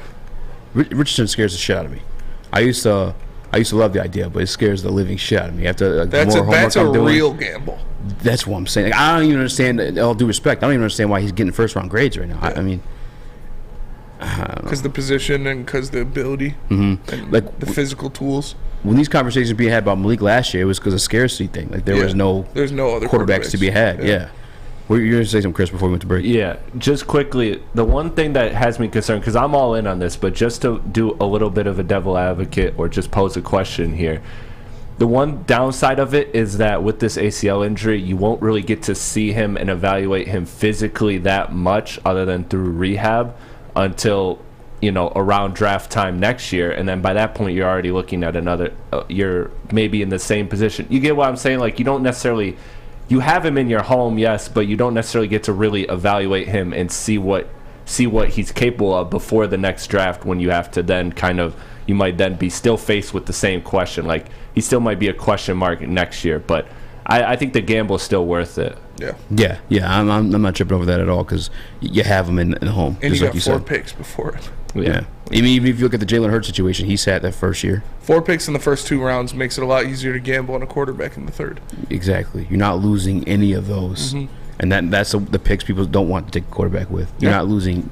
Come on. It's a, to me, no-brainer. But tell us about defense. I will tell you about defense, because that's what I want the Lions to draft early. And, of course, the best defense you can get is Guardian Alarm, because it's the new year, so let Guardian Alarm offer you customized solutions from real experts. Their professional technicians take the time to recommend security and automation solutions specific to your needs. They also have 24/7 professional monitoring. You can call them, excuse me, anytime, day or night, and no Guardian Alarm team member will stay on the phone as long as possible. And, of course, technology backed by people. Your safety and security deserve technology that's proven to work and people who are proven to care. So call them at 1-800-STAY-OUT. That's 1-800-STAY-OUT right now, and let them know Woodward Sports sent you. Woodward Avenue, the first paved road in America. Woodward Sports, the first sports network born in Detroit and made for Detroit.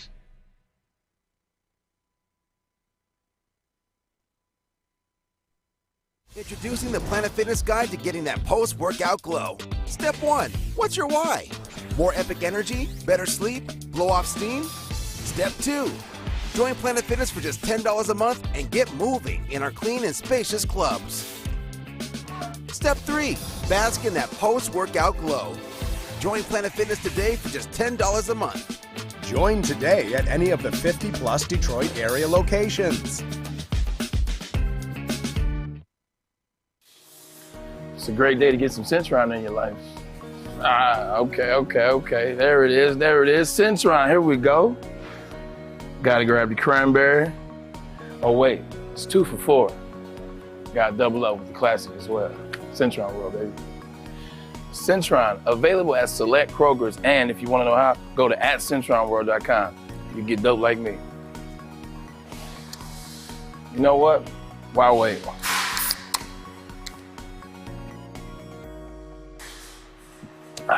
Great taste, guaranteed.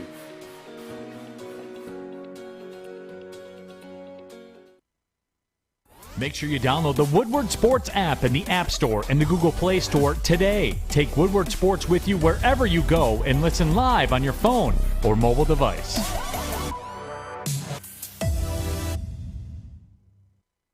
Don't be fat. And you can do that with the help of Custom Health Centers. Look at our very own Ryan Ermanni. He enlisted the help of Custom Health Centers, and he went from Corey Spaghetti to Corey Maggette. But in all seriousness, Ryan did ask for the help of Custom Health Centers, and they helped him out, giving him a plan that fit his lifestyle, and now he's down upwards of 20 pounds. You can do the same thing by calling 844-789-8446. That's 844-789-THIN. Call Custom Health Centers today and let them help you lose some weight. Don't be fat. Don't be fat. What up, though? Welcome back to the World Heavyweights live on WoodsportsCom. I'm your boy Eazy, joined by my man Spin Mo Rex. What up, though? We got young Chris, the TD Booth, JP Smooth, the 1s and 2s, and we have our guy Russell Brown joining us at some point remotely from Mobile, Alabama. Mobile. He's down there for the Senior Bowl. He has some strong opinions on the Hendon Hooker conversation, and he's also getting to see some fellers. In fact, I've seen him talking to a feller specifically. Got to interview him. You guys check that out on his Twitter. What is Twitter? His handle? You wouldn't know it off the top of your head. I apologize for even putting you in that situation. That was a dickhead move. It's Russ NFL Draft. Huh? Russ NFL Draft. There you go, Chris. That's why they pay you the big bucks. Yeah. Debatable. Starts crying. Obviously, you guys know that I'm on the camp of drafting a quarterback if it's just in general. I think that's the road to an actual Super Bowl if you want to go to a Super Bowl. What's the square root of pi? The square root of pi? Yeah. I don't know the square root of it, but I know pi is like 3.14 or something. You would not. Yeah. You would not know that right off the top of your head. I'm sorry I asked. Yeah. That's a totally different situation. But so obviously late round pick, I think you pull the trigger. It's no brainer for me on the Hendon Hooker stuff. But let's say another gentleman we've seen in a couple mock drafts at this point now falls because of his size, because of his weight. Bryce Young. Yeah. A couple drafts now, and even CJ Stroud in some of them too. Bryce Young has fallen past the Detroit Lions and into the arms of somebody else, and some drafts into the arms of the Detroit Lions. Is that one could you pass up on that? You can't pass up on that if it's there. No, you can't, but I don't believe it's going to be there. I don't see Bryce Young falling. You talk about his size, his stature. You look at guys like Baker Mayfield and Kyler Murray who have similar size and stature and both got drafted first overall. What I've heard about Bryce Young, obviously, is that he's a complete nerd for the game. He studies the game like he's never played it before. He studies the game like he's a backup trying to make a name for himself, as well as being an intense playmaker on the field, a gamer, and a guy who just has a beautiful deep ball, which is all things that NFL GMs are looking for. And I know that if he sits down with a GM, he's going to slay the interview. Slay Queen. Like, he is going to murder the interview when he sits down with an NFL GM. So that's not something that you have to be worried about. Bryce Young is not going to fall to the Detroit Lions. If he does, you can't pass on him, but it's not going to happen. I can see it happen. I can't. Just purely off the Kyler Murray went size number one situation. overall. Bryce Young's a better player than Kyler Murray. Was like the intangibles better than Kyler Yes. though? I feel like Kyler was faster. Kyler runs like a kid that just took a treat off the table. Kyler's fast as shit. Yeah. But Kyler's a little bit faster. I think Kyler stronger arm. I don't know if I'm not saying he's more accurate or reads the field better, but I think he's a stronger arm. But he has a baseball player. He was drafted in MLB. I just feel like those You should stick to that. weighed more too. That's the big beef with Bryce Young here. Is what, 180 pounds right now? I just think that it's possibly falls, and if he does, you boys like Mexico? I don't know, bro. I'm trying to think if I pass on that situation, if it scares me enough. 'Cause obviously I want him as a prospect, but like I do get. All right, hear me out here then, because obviously you want the Hendon Hooker situation if it ends up like that. If Bryce Young is there at 6, do you pass on because of the opportunity at Hendon Hooker like later on? No. You taking him? Yes, I'm taking him at 6. JB, did you raise your hand? I apologize. Oh no, I was just scratching, but yeah, I would still take Bryce Young if the opportunity came up at 6. We actually have a scouting report in the Woodward Sports chat. No way. From iKing Horse of young Chris, 6'6", 98 pounds, punter, failed every class at MSU. Answers the question, "Can you kick it?" Yes, we can. Can we kick it? I just Mike Hilton's savage. Mike, dude, I don't know why he hates he Sam has a so vendetta much. against Flannel Sam. He does. Yeah, he does.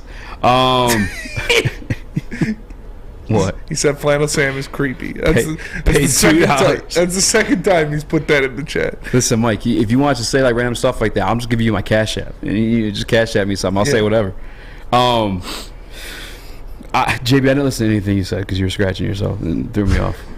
You said you would pass up on Bryce Young because of Hendon Hooker, or you would take Bryce Young if he's there? No, I'm taking Bryce Young if he's there. That's all I'm saying. Like, Yeah. Hendon Hooker is cool. Like, if Bryce Young is gone off the table, but if he's sitting there at 6, of course you take the best position available. Although if you do want to move back, that's fine as well too. Because I mean, Carolina is looking for a quarterback as well too. You can stockpile some extra draft picks as well. Mm-hmm.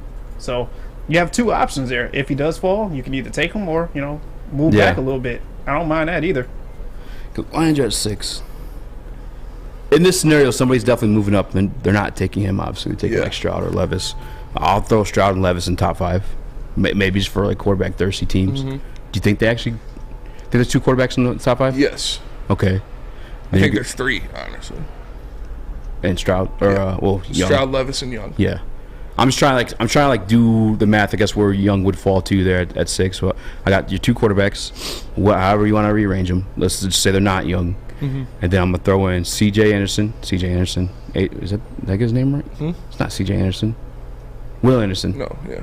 Jalen Carter. Yeah, Bryce isn't falling to 6. Those are the top 5. That's the top 5 players in the draft. Yeah, I only named 4. Yeah. I gave you 2 quarterbacks and those 2 defenders. Yeah, exactly. So Young's Didn't not. name the other quarterback, who's the 5th player. Bryce Young. Yeah, he's not falling to 6. No, he's not. Do you think any other guys are falling? No. Yeah, I don't think so. I think those are the top 5 players in the draft, and that's who's going to be drafted in top 5. Maybe those Jalen Carter character issues, man. You never know. Yeah. As I saw him with Fishhoe. Saw him with what? Fishhoe. How about this Peter Skronsky kid? He's flying up boards. Plays multiple positions. I think he's the kid out of Northwestern. He's not tackle. going to fly up to top 5. Just trying to drop these dream scenarios for you, brother. That's all I'm trying to do. Well, Hated brother dream. I'm going to be realistic. Bryce Young is not falling to 6. I'll be G real with you. I'm going to keep it G real with you, cuz. Keep it G real with you, cuz. If he does, I'm pulling the trigger. I don't give a lovely mother F how anybody feels about. Actually, I don't know if I'm pulling the trigger. You're not drafting Bryce Young if he's there at 6? The Hendon stuff, I'm just so more turned on to that because I can still get everything I want, and you know what I'm saying? That's 2 firsts and 2 seconds, and have something just as comparable. I like the prospect of Bryce Young. I'm just looking at these smaller quarterbacks in the league now. Like Kyler's falling off the map. Yeah, Kyler sucks. And I don't maybe you can blame some of that on Cliff Kingsbury. Like I said, he went from OC, college OC, straight to NFL head coach. I don't think it works that way. I think there's a reason that failed. I think there's a reason that Dan Campbell, they came here in Detroit and they outclassed him like a mofo, and he got outclassed in the playoffs then too. That he barely made as he was sliding down the entire second half of the season. They were the worst team in the playoffs last year for sure. Like maybe somebody can make something shake for Kyler Murray, but I truly feel like the size is a issue. And I don't know if it was him specifically or it was Russ. There was one of the shorter quarterbacks that said they do have issues seeing over some of the bigger offensive linemen. It was probably Kyler because he's 5'4". This gets shorter every day. Yeah. These guys are just shrinking and sleep. What Dude, are you say, Kyler Jimmy? is a tiny person. I was gonna say, can I add something to this to maybe sell you on taking Bryce Young at 6 easy? Okay. They brought this up on Ermanni Edwards and Maz earlier today. This could quite potentially be the last draft the Lions pick in the top 10, just because they are getting better. This isn't the same old Lions that we know from years before. So, would you want to take that opportunity now to grab this young quarterback that you can potentially mold after Jared Goff is gone? Possibly. I don't think the team's ready for it, though, like I said. Yeah. If all things go well, the Lions will be picking in the top 10 for a while, but you can always make a move and go up and get somebody when you're ready for that. And I don't think that the Lions are ready for that just yet. Yeah, and I definitely I've pulled that card in the past, like as a reason to take a quarterback, like now, because you never get another chance again. But the reality is, Patrick Mahomes, 10th overall. Deshaun Watson, I think he was in the teens. Lamar Jackson, like 32. Like, if you have a Brad Holmes, and he might grab you, guy. And those are the guys that are, like, well worth it, but just slip past because of, like, weird shit. You know, like, I just think he just ran the ball to me. You know what I'm saying? Like, I could see that happening, going the Detroit Lions way. Because as much as, like, yeah, that makes sense. Like, these top 10 guys, like, you know, usually the guys, or you think they're the guys, but we had the Zach Wilsons. You know what I'm saying? We had the Joey Harringtons of the past, and DeAndre Ware for Detroit Lions fans as well. That didn't pan out as top 10 picks at the quarterback position. Mm-hmm. So I'm not.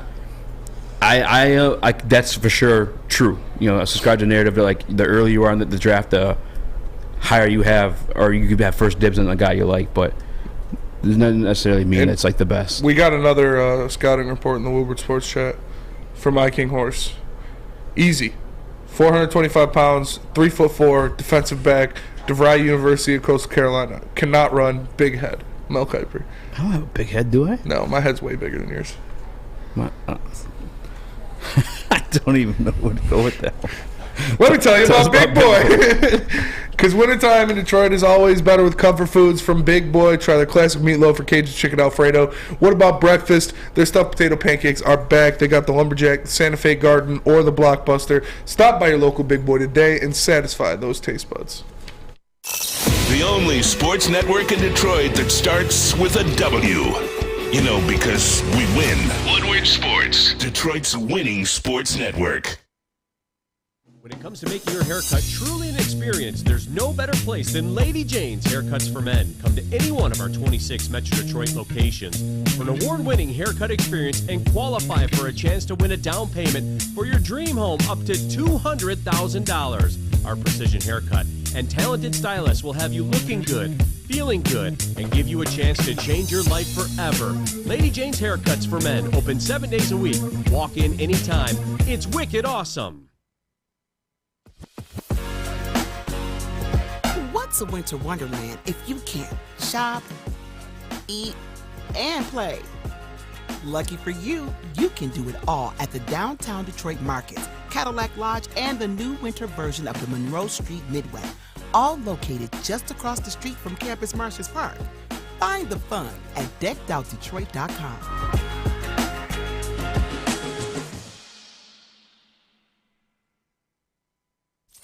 Have an opinion? Make sure it's seen and heard. Corner, jumper, tweet us, hop on the YouTube chat, slide in the DMS at Woodward Sports on all social media. Chili Peppers Tanning is where you'll find the cleanest salons in the D. Spotless, sanitized rooms with trained and certified tanning professionals. Join the Pepper Club for all the best deals where they beat all competitors by a whopping $5. $5? $6. Don't forget to pick up that Australian Gold, that designer skin, cow tan, and Swedish beauty lotions. All great options for you. ChiliPeppersTanning.com. The hottest bulbs, the hottest deals, the darkest tans. Once again, it's ChiliPeppersTanning.com. Chili Peppers Tan. Butt crack full of sand. What up, though? Welcome back to the Woodward Heavyweights live on WoodSports.com. I'm your boy Eazy, joined by my guy Spin Rex. What up, though? Chris, JB. But now we're joined by NFL draft scout, my dog, Russell Brown, down in Mobile, Alabama. What up, though, Russ? You there? Roll Tide. What's up, fellas? Roll Tide, brother. Roll Tide. War Eagle. If I hear that one more time, I'm gonna slap somebody. How's it been down there, man? Dude, it's been awesome. It's always fun. I've been doing this since 2017 down here. It's always a good time. Just getting down here, seeing scouts, talking with them, talking with players, talking with coaches, talking with, draft evaluators such as myself, talking with some of the best in the business. It's awesome, man. I love it down here. In the last, 2-3 days have been phenomenal. That's so awesome. It's like it's almost like what are those like conventions, like nerd conventions, but for like draft scouts? Comic-Con, dude. That's exactly Comic-Con, yeah. It's Comic-Con for draft scouts. Comic-Con's fire. Don't hate on Comic-Con. I'm not hating on Comic-Con. Comic-Con's pretty. You want to go? I'm actually forced us out of Woodward Sports. We're going to AVN next year. Is that the porn? Yeah. Yeah. Oh, yeah. Russ, you come too. And JB's hype. I mean, whatever, sure. All right, Russ, I got to ask you a question. This is something, I've seen it all over Twitter today. I've seen it, honestly, yesterday too. Your nudes. Your nudes, yeah. I leaked them to the public. I know you sent me those in confidence. But no, Oh, yeah. my guy, Jaden Reed, I guess has been just looking fantastic. He's been burning everybody in one-on-ones. He clocked the fastest time in the field of just over 20 miles per hour. Is this true? How has Jaden Reed been looking out there, and what is your draft positioning for that guy? Yeah, he looks like a day 3 pick for me. I mean, 4th, 5th round type of guy. I got to talk with him during the media portion of the day early this morning at 7 a.m. So it was really cool getting to just kind of pick his brain and talk to him for 5-10 minutes. And we went over some of the differences between like Mark D'Antonio and Mel Tucker and the types of coaches that they are, but really, what they taught him along the way. But he views himself, and I completely agree with him, he's a slot receiver in the NFL. That's where he feels like he's going to be the most successful at the next level. I think he is going to be somebody that can create separation at ease because of how shifty he is in and out of his routes. I think he can run vertically, and really the thing that separates him from other slot receivers in this draft primarily is his tracking ability. It's A+. I mean, he can get after it down the field, and he catches everything that's thrown his way for the most part.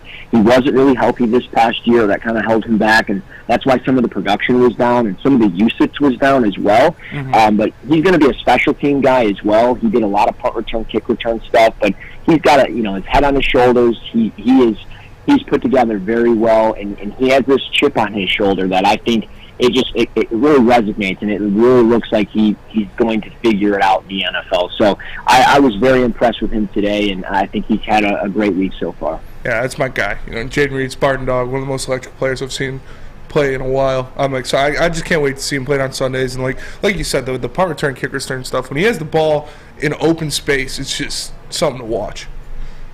He's got that. Oh yeah, absolutely. And he's gonna. He's going to be a fun gadget player for a team too. I think that's the other key thing is, no matter where he goes, a smart offensive coordinator is going to find ways to get him involved and get him with the ball in his hands. Oh yeah. Russ, outside of Jaden Reed, what are some names unprovoked that like have impressed you so far in practice? Yeah, I can go all over. Cam Jones from Indiana, the linebacker, checked in at 6'1", 226. He looks the part. He's got a great energy about him, really tremendous leader. Only played 3 or 4 games this past year. Was somebody that kind of started as a safety for them in the program and started working his way closer to the football in the middle of their defense. And he was somebody that I got to talk to on that first day of practice. And he just going over his alignment and stuff like that. He's so smart. He's talking about, I asked him, specifically, where do you feel like you're best suited, aligned in a 00, a 50, a 40? And he knew exactly what I was asking him, and he said, I'll play wherever anybody needs me to play. I can have the range to go anywhere. I have the athleticism, and like I mentioned, he's 226 pounds, but he's going to go to the NFL. He's going to put 5, maybe 8 pounds on of muscle, and he's going to really get shredded, and he's going to run really well. So I think he's somebody that's probably turned a lot of heads, but by far and away, maybe the best player here so far this week has been a guy that I have stamped as my guy, my dude, pound the table, Julius Brents from Kansas State, the corner. Tremendous length at 6'3", 203 is what he checked in at. Great length to create separation, can run with receivers in stride. One of those guys that I talked to him today about it.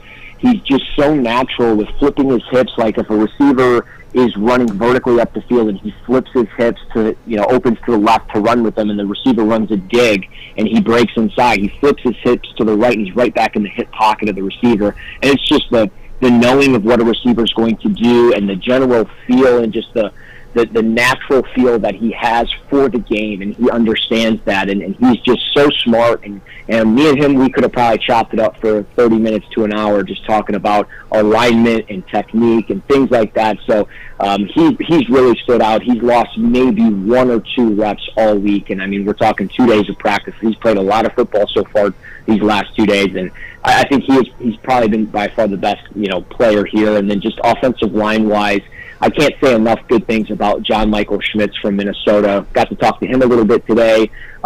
He's really just a smart guy. He understands the game of football, and he's very athletic for a player his size. He's a former wrestler. He understands how to win with leverage. It really helped him become a better football player. But beyond that, he was just somebody that in drills, he could reach block and get to a 4-eye, get to a 3 technique with ease. So he really has caught my eye, and he had a great last block of the day. He was on a screen, got out in space, lit up a linebacker, hit a Ric Flair roof for us. It was awesome, and he's just got a great energy too. Oh, that's awesome, man. I love to hear that. I'm going to have to go watch some tape on those guys because I love hearing that. And then we talked about it a little bit earlier about, Ray Agnew chopping it up with Hendon Hooker at practice. Is there anything you can expand on in that? How long was the conversation? Did you get a vibe from what was going on over there? And where do you see a guy like Hendon Hooker falling in this draft? Yeah, I mean, every stone that I've kind of unturned in regards to it, I mean, he's talked to every team quite a bit because he would be by far the best quarterback here by a mile if he was playing. It's unfortunate because of that ACL injury, but he's very positive in everything that's going on with what has happened with him and everything like that. But I think with Detroit, I think if they're going to look at him, it's going to be late second, third round area. And I think it's a real possibility. I genuinely do believe they like him quite a bit from kind of the things that I've gathered. We'll see what happens with that, but it really sounds like they like him quite a bit. And I think if you're talking about Goff as the bridge, or you just want to bring in a quarterback to really compete, I think Hendon Hooker's the perfect guy because you can go your first 2 to 3 picks, add great talent on the defensive side of the football, and then you bring in this quarterback to potentially, be the future, or potentially just be a part of the bridge that there is. And I think it's just a great dynamic to have. So I think Detroit's done a lot of homework on him, and I would just, at this rate, I'll be honest, I would be a little surprised if Detroit pulled the trigger on a QB in the first round. Yeah, I'm with you. We talked about it. Me and Eazy both like the prospect of drafting Hendon Hooker in second or third round, but you said he would be the best quarterback there, no doubt, at the Super Bowl. Where would he rank out of last year's quarterbacks that we saw at the Super Bowl? Obviously, there's more, or Senior Bowl. And obviously, there was more talent in the quarterback position at the Senior Bowl last year. Where would you slot him amongst those guys like Sam Howell, Malik Willis, different guys like that? Yeah, I mean, I think it would be close. I think I would probably actually have him above them. Just because I think he wouldn't miss the throws that those guys were missing. But I will say this, Malik and Sam, the quarterbacks last year, they had to go through some really tough predicaments. I mean, I'm sunburnt as all can be from yesterday's practice because it was 70 degrees and sunny, and I just wasn't prepared for the sun because every time you're down here, the weather shifts, and it goes from sunny and humid to super breezy and cool and cloudy and all this stuff. So you're just kind of in between all the weather. And last year was really bad, super cold, super rainy, and those guys couldn't get a grip on the football. I mean, like, I packed like 3 or 4 outfits for last year, and I went through all of them in 2 days. And it was one of those, like, I had to stop what I was doing and do some laundry. And so I think with this, I would just say Hooker, if he was given the opportunity, what I've seen on tape, he can make a lot of throws, and it's one of those where he's an older prospect. That's what's hurting him. The ACL is obviously hurting him, and the biggest question is, why did it take him so long to get to this type of production and stuff like that? And I think that's what's really been what has held him back. But I think with time, he will prove some people wrong, and when he gets into a team, they'll prove why he's a day 2 pick. Hell yeah. Yeah, I just feel like with Hendon, specifically for the Detroit Lions, is like you could still address whatever you want to with the 2 first-round picks and maybe even the 2 second-round picks. And then there's a guy almost like a Jalen Hurts-esque. I'm better than Jalen Hurts, I think, as a prospect. I could be wrong on that. I like the frame, the size, and stuff like that. That you're hitting everything you need to do. You're using your first 4 picks and where the hell you want to use them, and you still get a guy that can either run as your backup and or possible the guy in the future. Yeah, absolutely. Go ahead. I'm sorry.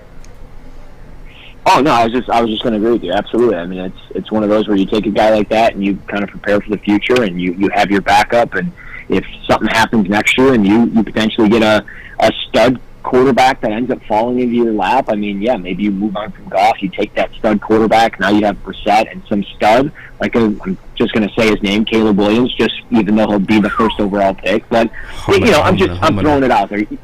You never know what it's going to be. It might be a Drake May. You never know what next year's really going to bring. But a lot of the vibe is that next year's quarterback class is probably a little bit better than this one.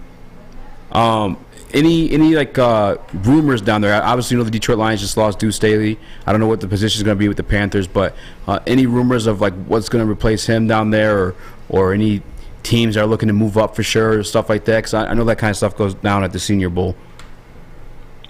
Yeah, I haven't really heard anything too crazy. I know the Sean Payton stuff was really surprising last year. It's been really quiet on the Aaron Rodgers front stuff. Is he going to the Jets? Is he going somewhere else? It does sound like they're going to trade him. It seems like every Packer person I talk to, it seems a lot more likely that he's going to get dealt. Obviously, the Tom Brady news today kind of shook up the world in the early stages of the day. So that was heavily talked about, and it kind of changed exactly what the Bucs were potentially planning on doing in the draft. Could they have gone quarterback? Maybe, but they might now get a little aggressive, and maybe they dangle a Mike Evans or a Chris Godwin out there to try to move up to 6 or 7 or 5 or wherever. I don't know exactly. I use 6 as a number. I know it's Detroit, but you never know. So they might try to move up for a QB. So I think that's an interesting team to really keep a tab on. But we look at all these QB needy teams, and we know there's not that many veteran quarterbacks to kind of go around. So it's going to get really interesting in the coming weeks, because teams are going to have to start moving around. Teams are going to have to make some bold moves. Obviously, some quarterbacks are going to get cut or traded in the NFL now, but that doesn't necessarily change the fact that a team like Carolina could trade for a veteran and still go and get a quarterback at 9. So it's going to be very interesting. And just because we're going to see this movement for quarterbacks, it doesn't necessarily mean that this is like an elite quarterback group either. It's just there's a lot of teams that are desperate for somebody at that position right now. And then I'm going to sneak one last one in before I let you go. And by the way, we're talking to Russ Brown, NFL Draft Scout. Make sure you guys follow him over on Twitter to keep up with the updates while he's down there in Mobile, Alabama. But would you rather draft Bryce Young if he would have fallen to 6, or take the Hendon Hooker as a day 2 or day 3 pick? Man, that's a tough one. God, that's a tough one. I think I would take Hendon Hooker just because I feel like the Lions are close. I really do. And everybody I've spoken to down here, it's just, you got a good thing going, man. You guys are biting kneecaps. It's just so different from the years that we've seen in the past. And everybody keeps talking about it. And I'm like, yeah, I know. We're all living it in the city right now in Metro Detroit. We know. It feels different. When we beat the Packers to end the year, felt like we won the Super Bowl. It was awesome. So I think I know it sounds crazy, but I like Bryce Young because the talent is there, but the weight scares me, and that's the thing that just worries me. If he's going to be 185 pounds, that only lasts so long in the NFL. And he's going to go to the combine. They're going to say he's 200 pounds, 205. He's not going to run. He's not going to throw. I just don't know what I'm getting out of a guy through an entire offseason, especially if he's gaining 15 to 20 pounds. So I know I'm kind of speculating and guessing on what Bryce Young might weigh in at the combine, but I don't know. And I would be a little surprised, though, if he ended up falling that far. It would be crazy, but we've seen it in the past couple drafts. Hutch fell, Sewell fell. So I'm kind of hoping the quarterbacks push, Will Anderson or Jalen Carter down the board. I know I've said that a couple times on the show. Russ, I love you for joining the show, man. I appreciate you. Have fun down there in Mobile, Alabama. And if you guys want some more draft coverage, make sure you follow Russ on Twitter at Russ NFL Draft. Thank you, man. Appreciate you, man. Appreciate it, guys. It's always fun. We'll talk soon. Oh yeah, definitely. That's our guy, dude. Russ is the man. He's always got so much knowledge, dude. It's crazy. Yeah. Again, top 10 mock draft last year. And he gave us his booklet last year. Thick. That boy thick. Like heavyweight approved thick. Yeah, book could have been honorary heavyweight. Russ is the man when it comes to NFL draft talk, but the man when it comes to insurance is my guy Mark over at Swiss Insurance. Make sure you guys shoot him an email at mark@swissins, and be sure to check with them for your commercial insurance review. Many businesses choose January 1st is a review date, but Swiss can help make sure you have the proper coverage all the time. Swiss Insurance. Give him a shot. Again, email my guy Mark at swissins.com. Woodward Heavyweights. We'll be right back. Love Woodward Sports? Love wearing clothes? then you should be wearing Woodward sports clothes. Check out our full line of merch at woodwardsports.com. Just click on shop. We have all your favorite designs, like Dan Campbell kneecaps, Beverly Hills Golf, Woodward Golf, and of course, our own logoed out merchandise. Men, women, infants, kids all love Woodward Sports. Impress your friends, impress your boss, impress your dog. Buy Woodward Sports merch today. By now you know me, Christina Gennari, as the obvious choice in real estate. And you know my website, soldchristina.com, as your #1 resource for buying or selling your home. Myself, along with my amazing staff, pride ourselves on making your home buying and selling experience a relaxing and easy one. Come see why we are the obvious choice. Christina Gennari at soldchristina.com, the obvious choice in real estate. We don't like to brag that we are the toughest sports network in Detroit, but we do have a guy named Darren McCarty on our side. Lemieux and McCarty, who've had a good knockdown drag up. There they go, right on the whistle. They were talking to one another. Woodward Sports.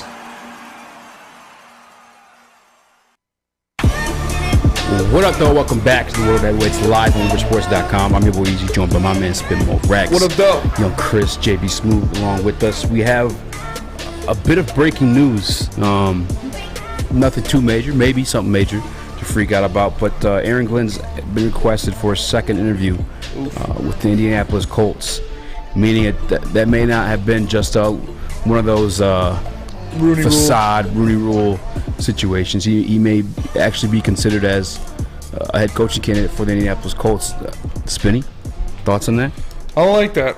I don't like that at all. I like Aaron Glenn. I like, again, what he does for the team emotionally from that standpoint, from a leadership standpoint, and what he's done with the defense and the young guys, especially this year, and help them develop and turn them into a solid defense at the end of the year, forcing turnovers, shutting down the run game, not giving up big plays. It was impressive to see what they did at the end of the year, where they kind of turned it around from, obviously we know at the beginning, at the start, they were a historically bad defense, but Aaron Glenn had them, executing on all cylinders at the end of the year. So I don't want to see that happen. Hands off to Aaron Glenn if he gets the job, but man, that would suck. Yeah, it's like a lot more than Duce Staley, I'll tell you that. Yeah, I was definitely afraid of losing Ben Johnson. Aaron Glenn, not as much, but still am afraid. I mean, you guys know I'm a big believer in Aaron Glenn and everything he brought to this team. We bumped shoulders while eating chicken wings. It's a true heavyweight situation, but with Lee McNeil, the Pistons game, he referred to Aaron Glenn as a genius. And I felt that same way even dating back to the 2021 season when he had the game he had against Lamar Jackson and limited him in all his abilities as one of the only unanimous MVP candidates in NFL history. I mean, literally defensive coordinators calling around the league asking him how he got that done, and it's just a matter of that situation, the Detroit situation, was getting the pieces in the door and on the field, and then teaching them up from there because they're still young. I mean, the Kirby Joseph we talk about every day is only played safety for 2 years now. It is one that I would definitely be scared to lose, especially if they do go like a Trent Simpson in the draft, because he's just so much of a versatile player on the field, and I think that fits perfectly for what AG wants to do. You see, he likes the secondary guys. That's his specialty. We only put 2 linebackers in the field for that reason. So when you get a Trent Simpson as your linebacker who kind of do a little bit of coverage, a little bit of rush edge, or whatever the hell you want him to do, I think that could be deadly for an AG scheme. But having the second interview, I'm not gonna lie to you guys, I'm not surprised by it. Anytime I've come away listening to an AG press conference, I felt like I felt it. You know what I'm saying? That grit, whatever the hell it is you need. AG's got that. He's a head coaching type. He's a head coaching material. That's when we talked about it a while ago when we were worried about Ben Johnson. I said I felt like Aaron Glenn would probably be a better head coach than Ben Johnson. Yeah. Be a better fit for that role. He is a leader of men. He is a guy that can rally the troops. And we've seen what he's done with these young defenders that the Lions brought in. He helped them in mid-season grow up into actual legitimate NFL players and be legitimate production out of these guys in the middle of the season, which is very impressive to me. So I could definitely see why Aaron Glenn would be a hot topic for a head coaching vacancy. I could see why a team would want to interview him a second time, because like you said, anytime you hear him talk, you're like, man, this guy, he gets it. He knows what he's talking about. He's very inspiring. He could lead a group of men, and obviously he's got a track record of being a great player himself and then doing what he did just this season and helping turn around that defense with one of the youngest teams in the league was extremely impressive. So I'm not surprised, man. Aaron Glenn's a real deal. He screams head coach when you hear him talk. Yeah, and I know a lot of people thought that he was more of a candidate for the job in Arizona, which I could visualize it, I could see it, I guess, but I just didn't believe that to be the case because they have a quarterback, a younger quarterback. I feel like you'd want an offensive mind to mold that. When you look at the build of this Indianapolis Colts team, their strength is their defense. So why wouldn't you get a head defensive coordinator as your head coach? JB, where you at with the AG stuff? We're not surprised, but are you getting a little bit nervous now? It's a second interview. A little bit nervous, although this is the second interview of 8 candidates that the Colts actually have right now that they're trying to go through. So I'm not too nervous about it, but once again, as you guys just said, like once you hear him in the locker room and in these press conferences, like this dude can be a leader for your organization. So it is a little nerve-wracking, but honestly, I'm not too concerned about it. If the Colts decide to go with Jeff Saturday over Aaron Glenn, I would have no respect for that franchise. Like, that would be the dumbest decision I've ever done. Jeff Saturday, that was a joke. His tenure as a head coach. I don't necessarily look at it as that. I get it why coaching candidates would be insulted by it, but it's not like he's a dummy or nobody or anything like that. Like Jeff Saturday, he's a center. He's very smart, great football mind, but having no experience, getting thrust in there, winning one game out of 8, and then losing out the rest of them, it was embarrassing. Yeah. There's nothing, and he got a second interview, and there's no. If I was Jim Irsay or whoever is hiring their coaching candidates, I would look at his resume and say, how would this help you get back in here? And there's nothing you could say. Matt Ryan's not good. Well, you should have known that and went with somebody else.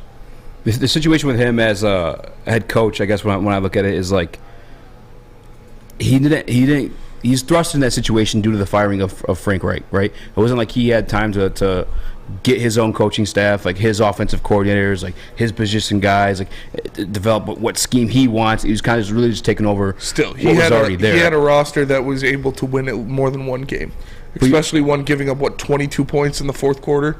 They weren't doing good beforehand, though. You know what I'm saying? He's taking over They were last doing minute. better than what they did when Jeff Saturday was instituted. I also wouldn't discount what happened in that situation with the Vikings game, which was Vikings were frauds. That was a complete embarrassment. That was a bit of embarrassment. But I feel like I would just expect those things from a situation that he was in. He still was able to win one game, which I think is damn very respectable enough. But if he does get the job, it definitely would feel like a little poo-shicey, only because what's the point? Why are you bringing in this guy, my guy AG, for a second interview? Why are you wasting his time at that point? It's a drinking buddy situation. Yeah, and I wouldn't be surprised either way. Whether it's AG or him. There's other candidates out there still too. Who would you see taking over as defensive coordinator if AG leaves? Man, it might be something to discuss next. I really. Kelvin Shepard. Is he ready to be a DC though? I don't think so. I don't think so. The other thing with AG too is we spoke on Sean Payton yesterday, and I was uneducated. I knew Sean Payton was a good coach. I didn't realize how great of a coach he was. Yeah. Only 4 losing seasons in 15 years. that's truly amazing. But let's do that. Let's do a mailbag segment when we come back, because I saw Sean Stanley in Woodward Sports Chat ask us about Will Levis as well. We'll do that before I tell you guys about Alta, though, because Alta is where uptime matters. Alta Equipment has everything you need to get the job done. You got a big project coming up, Alta Rent has you covered. Make sure you guys give them a call today at 844-GO-TO-ALTA. Again, that's 844-GO-TO-ALTA. Alta Equipment, where uptime matters. 3 NBA championships. Detroit fans were there. 11 Stanley Cups. Detroit fans were there. 4 World Series wins. Detroit fans were there. And that one Lions playoff win in 1991. Yeah, Detroit fans were there. Woodward Sports, where the fans are.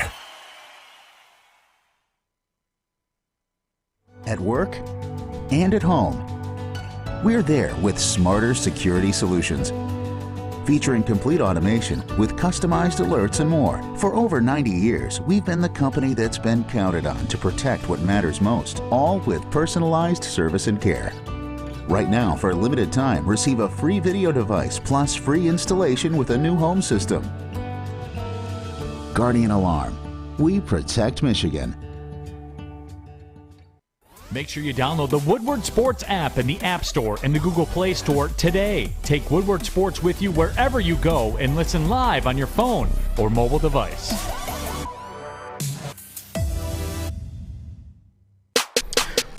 What up, though? Welcome back to the Woodward Heavyweights. I'm your boy Eazy. It's my guy Spin More Rags. Hello. I'm going to jump right back into it. See, before break, you asked me who to replace HE. I really don't have a readily available answer for you. It's not deathly terrifying like the Ben Johnson situation, because I just feel like Ben Johnson revived Jared Goff, and we saw what Jared Goff was without him the year previously.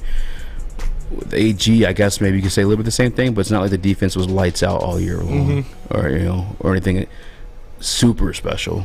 I don't. Do you have any names in mind? I saw a comment in the Woodward Sports chat from Rita. Todd Wash, you could think of. Kelvin Shepard, you could think of. I like Todd Wash. He was there for the Saxonville when they carried Blake Bortles to the AFC Championship. Wayne Blair, he's a defensive quality control coach. There's a lot you'd have to talk about. There's a lot, obviously outdoor candidates you'd look at, but in the indoor situation, the in-house situation, it'd probably be Todd Walsh or Kelvin Shepard. Yeah, it's probably the one I like the most. Is you saying Todd Walsh? That'd make a little bit more sense. Maybe you could poach somebody. I'm sure Brad could poach somebody from the Rams camp if you still have respect for what they got going on in their defense. I'd look at the Saints, honestly. Saints, that's another one that Dan Campbell's well connected, respected with. Maybe look at the Eagles secondary coach. Sean Payton's probably poaching some of those guys from the Saints camp. Let me 49ers coach. I was thinking 49ers too, but then I'm also thinking DeMeco Ryans grabbing those guys with them. Yeah, that's true. Maybe we are in a little bit more trouble than it seems, but at the same time, I feel like I don't know, man. I feel like the talent that they're gonna end up grabbing for that side of the ball, especially in that scenario, if we were to lose them, could help out a little bit more than like a pressing the panic button.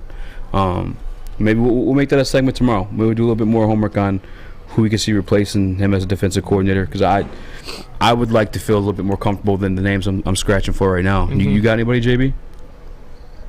I do not. Yeah, I definitely have to deep dive and do some research as well with you guys. So nothing was coming to mind. Marquand Manuel, he's the defensive backs and safeties coach for the Jets. He's got 10 years coaching experience in the NFL.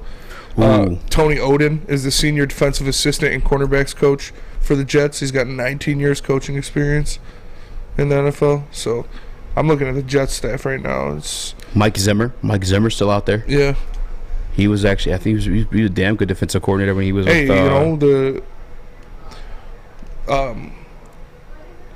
the Chargers poached Kellen Moore. Maybe the Lions could poach Dan Quinn. Yeah. Just robbed the whole Cowboys coaching staff. I freaking wish, man. Todd Wash, probably the other one, too. There's one also by Rita in the Woodward Sports chat who mentioned if the Jets project continues to stink a little bit, which we saw some upside from last year, but Robert Saleh coming home to Detroit, that'd be fun. That'd be it, but that's a whole year. I don't think Robert Saleh is getting fired anytime soon. I don't think so. I think they got to give him a quarterback before they fire him. Although that offensive coordinator hiring was questionable. They're going to get A-Rod, man. I mean, you'd hope. By the way, update on Aaron Rodgers. I'm confirming it now. He's not retiring. Unless he's truly on that ayahuasca tip where he's just at peace with life. Yeah. One, you got the money. Two, the show. What? The show? Oh, one for the money, two for the show. No, two, if he retired this year, they'd qualify him for a Hall of Fame candidacy alongside Tom Brady. Yeah. If there's anything that we're assuming about Aaron Rodgers, he likes the spotlight. He likes to dramatize things like that. And I just don't know if he'd get enough attention going in the Hall of Fame the same year as a 7-time Super Bowl champion in Tom Brady. That's for sure. He isn't really retired. If Tom Brady's not really retired, then he retires this year. He's also still he's also still good in my opinion. I know the yeah, you suck. Yeah, still good though. I think that the thumb was the thing for him. He's coming back. Maybe Jets. I don't know where. Got it. Another question from Sean Stanley in the Woodward Sports chat. He wants to know your opinion on Will Levis, our opinion on Will Levis, but I want to know yours first because Will Levis, I don't mind change. it. I haven't seen the highlights. Obviously, he's got the stats, he's got the size and the measurables. But when I watch him play, it's nothing that like stands out to me. It's nothing that's like, oh damn, like that's talent. Like he's got the ability, but I never see him actualize it. He underperformed big time this year at Kentucky. He's kind of riding the wave of his sophomore year, where he had a great year, but I don't know. I just don't see it with Will Levis, really. I see the upside to him and what people see with his arm strength and his size and mobility, but whenever I see him play in actual games, it leaves me wanting more. You know, it reminds me of a little bit, outside of like obviously the size and build being differently, Sam Howell. When Sam Howell had weapons that later on got drafted, when he had the weapons, he looked good. People were telling me he's two a NFL first-round receivers, NFL running back. Yeah, those guys go away. He becomes a 4th-round pick. I'm not saying, again, Will Levis is a different build. This guy's, 6'4". Obviously, has a, how do you say that word? Howitzer? What is that, by the way? Is that a missile? It's like I think it's like a German cannon. Everyone's been saying it lately. I've never heard it beforehand. Really? Yeah. Anyway, different makeup, different tool set, obviously, with Will Levis, but the same scenario where you have him, one good year, the sophomore year that you mentioned too, and then like a year without weapons. It's like, what the fuck is this? It's a lot of a project, and I don't think the Lions should be gambling with that.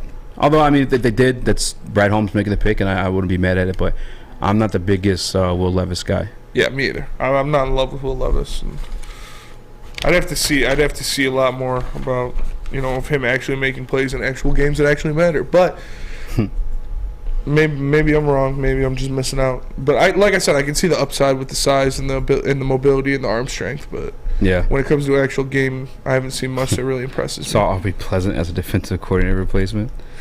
I don't hate Will Levis. I'm not. It's a risky business for me. Yeah, well, that'll do it for us today. We appreciate you all tapping into the Woodward Sports Network and the Woodward Heavyweights live from 5 to 7 for the man to my left, the one and only Speak Easy, Chris Platty in the TD booth, JB Smooth on the 1s and 2s. I am Spencer Exter. We'll see you guys tomorrow. Happy Black History Month. Peace. What?